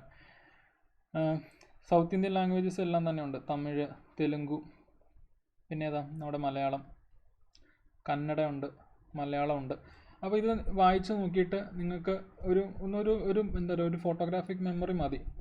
കാണാതെ ഒന്നും പഠിക്കണ്ട. ഇത് ഉണ്ടോ ഇല്ലയോ എന്ന് നിങ്ങൾക്ക് ഡൗട്ട് വരുന്നത് മാത്രം ഒന്ന് നോക്കിയാൽ മതി. നോർമലി കോമൺ ആയിട്ടുള്ള ലാംഗ്വേജസ് എല്ലാം തന്നെ ഉണ്ടാവും. ഓക്കെ. ഇംഗ്ലീഷ് ഉണ്ടോ? ഇംഗ്ലീഷ് ചിലപ്പോൾ വരുമ്പോൾ നമുക്ക് ഡൗട്ട് വരും. ഇംഗ്ലീഷ് ഉണ്ടോ എന്ന് നോക്കിക്കേ. ഈ 22 ലാംഗ്വേജസിൽ ഇല്ലല്ലോ. അപ്പം അതാണ് പറഞ്ഞത്, നമുക്ക് ഡൗട്ട് വരുന്ന ലാംഗ്വേജസ് ഇതിനകത്ത് ഉണ്ടോ ഇല്ലയോ എന്ന് മാത്രം നോക്കി വെച്ച് പഠിക്കുക. അപ്പോൾ 8th ഷെഡ്യൂൾ ലാംഗ്വേജസുമായിട്ട് റിലേറ്റഡ് ആണ്. അപ്പോൾ ഈ 8ാമത്തെ ഷെഡ്യൂൾ വരെ ആയിരുന്നു ഒറിജിനലി ഉണ്ടായിരുന്നുള്ളൂ. പക്ഷേ പിന്നെ 9, 10, 11, 12 ഷെഡ്യൂളുകൾ നമ്മൾ പിന്നീട് ആഡ് ചെയ്തിട്ടുള്ളതാണ്. പട്ടികകൾ പിന്നീട് ആഡ് ചെയ്തിട്ടുള്ളതാണ്. അപ്പോൾ അതുകൊണ്ട് തന്നെ എന്താണ്, ഇനിയുള്ള ഷെഡ്യൂളുകൾ പഠിക്കുമ്പോൾ അതുമായിട്ട് റിലേറ്റഡ് ആയിട്ടുള്ള ഒരു അമെൻമെൻറ്റ് ആക്റ്റും പഠിക്കേണ്ടി വരും. ഓക്കെ. അപ്പോൾ 9ാമത്തെ ഷെഡ്യൂൾ എന്താണ്? ലാൻഡ് റിഫോംസ് അല്ലെങ്കിൽ ഭൂപരിഷ്കരണ നിയമവുമായിട്ട് ബന്ധപ്പെട്ട ഷെഡ്യൂളാണ് 9ാമത്തെ ഷെഡ്യൂൾ. അത് ഭരണഘടനയിൽ ആഡ് ചെയ്യുന്നത് ഫസ്റ്റ് അമെൻമെൻറ്റ് ആക്ട് 1951 പ്രകാരമാണ്. ഫസ്റ്റ് കോൺസ്റ്റിറ്റ്യൂഷണൽ അമെൻമെൻറ്റ് ആക്ട് 1951 പ്രകാരമാണ് അത് ആഡ് ചെയ്യുന്നത് 9th ഷെഡ്യൂൾ. കാരണം ഇനീഷ്യലി ഭരണഘടന നിലവിൽ വന്ന സമയത്ത് ഈ പട്ടിക ഇല്ലായിരുന്നു, പിന്നീട് ആഡ് ചെയ്യപ്പെട്ടിട്ടുള്ളതാണ്. 10th ഷെഡ്യൂൾ നോക്കാം. ആൻറ്റി ഡിഫെക്ഷൻ ലോയാണ്, അല്ലെങ്കിൽ കൂറുമാറ്റ നിരോധന നിയമമാണ്. അപ്പോൾ ഈ ആൻറ്റി ഡിഫെക്ഷൻ ലോയിനെ കുറിച്ചിട്ടാണ് 10th ഷെഡ്യൂൾ അല്ലെങ്കിൽ 10ാമത്തെ പട്ടികയിൽ പറയുന്നത്. അപ്പോൾ ഇത് ആഡ് ചെയ്യപ്പെടുന്നത് എപ്പോഴാണ്? 52ാമത് ഭരണഘടനാ ഭേദഗതി അനുസരിച്ചിട്ടാണ്. 1985 52ാമത് ഭരണഘടനാ ഭേദഗതി അനുസരിച്ചിട്ടാണ് അത് ആഡ് ചെയ്യുന്നത്. ഇനി 2 ഷെഡ്യൂളും കൂടെ ഉണ്ട്. ഏതൊക്കെയാണ്? 11th ഷെഡ്യൂളും 12th ഷെഡ്യൂളും. 11th ഷെഡ്യൂൾ പറയുന്നത് പഞ്ചായത്തിനെ കുറിച്ചിട്ടാണ്. 12th ഷെഡ്യൂൾ പറയുന്നത് മുനിസിപ്പാലിറ്റിനെ കുറിച്ചിട്ടാണ്. 11th ഷെഡ്യൂൾ ആഡ് ചെയ്യുന്നത് 73rd constitutional amendment 1992. 12th schedule add ചെയ്യുന്നത് 74th തൊട്ടടുത്ത ഭേദഗതിയാണ്. അതേ വർഷം തന്നെ 1992 ആണ്. അപ്പോൾ 11th ഷെഡ്യൂളും 12th ഷെഡ്യൂളും ഓർത്തിരിക്കുക. പഞ്ചായത്തും മുനിസിപ്പാലിറ്റിയാണ്. 73rd 74th രണ്ടും സെയിം വർഷമാണ്. ഇനി ഈ ഷെഡ്യൂളിൽ പറഞ്ഞിട്ടുള്ള കാര്യങ്ങൾ 29 കാര്യങ്ങൾ ഇതിൻ്റെ അകത്തുണ്ട്, 18 കാര്യങ്ങൾ ഇതിൻ്റെ അകത്തുണ്ട്. ഇത് നമ്മൾ പഞ്ചായത്തും മുനിസിപ്പാലിറ്റിയും പഠിക്കുമ്പോൾ പ്രധാനപ്പെട്ട ഈ കാര്യങ്ങൾ പഠിക്കും. പക്ഷേ 29 കാര്യങ്ങളുണ്ടെന്നും ഇവിടെ 18 കാര്യങ്ങളുണ്ടെന്നൊന്ന് ജസ്റ്റ് ഇപ്പോൾ ഒന്ന് ഓർത്തിരിക്കുക. പിന്നീട് നമ്മൾ ഇതിൻ്റെ കവർ ചെയ്യുമ്പം അതുമായിട്ട് ബന്ധപ്പെട്ട് ചോദിച്ചിട്ടുള്ള ചോദ്യങ്ങൾ വെച്ച് ഞാനത് കാണിച്ചു തരാം. ഓക്കെ. അപ്പോൾ ഷെഡ്യൂളിൻ്റെ ഒരു റീക്യാപ്പ് എടുത്തിട്ട് നമുക്ക് ഇന്നത്തെ സെഷൻ എൻഡ് ചെയ്യാം. ഫസ്റ്റ് ഷെഡ്യൂൾ ഏതായിരുന്നു? സ്റ്റേറ്റ്സിൻ്റെ, യൂണിയൻ ടെറിട്ടറീസിൻ്റെ പേര് വിവരങ്ങളാണ്. സെക്കൻഡ് ഷെഡ്യൂൾ S4S സാലറീസ് ആണ്.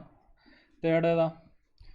സത്യപ്രതിജ്ഞകളെക്കുറിച്ച് പറയുന്നു. ഫോർത്ത് രാജ്യസഭയിലെ സീറ്റ് അലോക്കേഷനെ കുറിച്ചിട്ട് പറയുന്നു. 5th ഉം 6th ഷെഡ്യൂൾ റിലേറ്റഡ് ആണ്. രണ്ടും പറയുന്നത് ഷെഡ്യൂൾഡ് ഏരിയ, ഷെഡ്യൂൾഡ് ട്രൈബ് അല്ലെങ്കിൽ പട്ടികജാതി പട്ടികവർഗവുമായിട്ട് ബന്ധപ്പെട്ടിട്ടുള്ള ഷെഡ്യൂളുകളാണ് 5ഉം 6ഉം. 5ൽ കോമൺ ആയിട്ട് പറയുന്നെങ്കിൽ 6ൽ 4 സംസ്ഥാനങ്ങളുടെ കാര്യങ്ങൾ മാത്രം പറയുന്നു. ആസാം, മേഘാലയ, ത്രിപുര, മിസോറാം. റിലേറ്റഡ് ആയിട്ടുള്ള ആർട്ടിക്കിളും കൂടെ ഓർത്ത് വെക്കുക. ആർട്ടിക്കിൾ 244 ഇവിടെ വരുമ്പം 244 275 ഉണ്ട്. ഇനി 7ാമത്തെ ഷെഡ്യൂൾ നമ്മൾ കണ്ടു എന്താണ്? ലിസ്റ്റുകളാണ്. 8ാമത്തെ ഷെഡ്യൂൾ എന്താണ്? ലാംഗ്വേജസ് ആണ്. ഓക്കെ.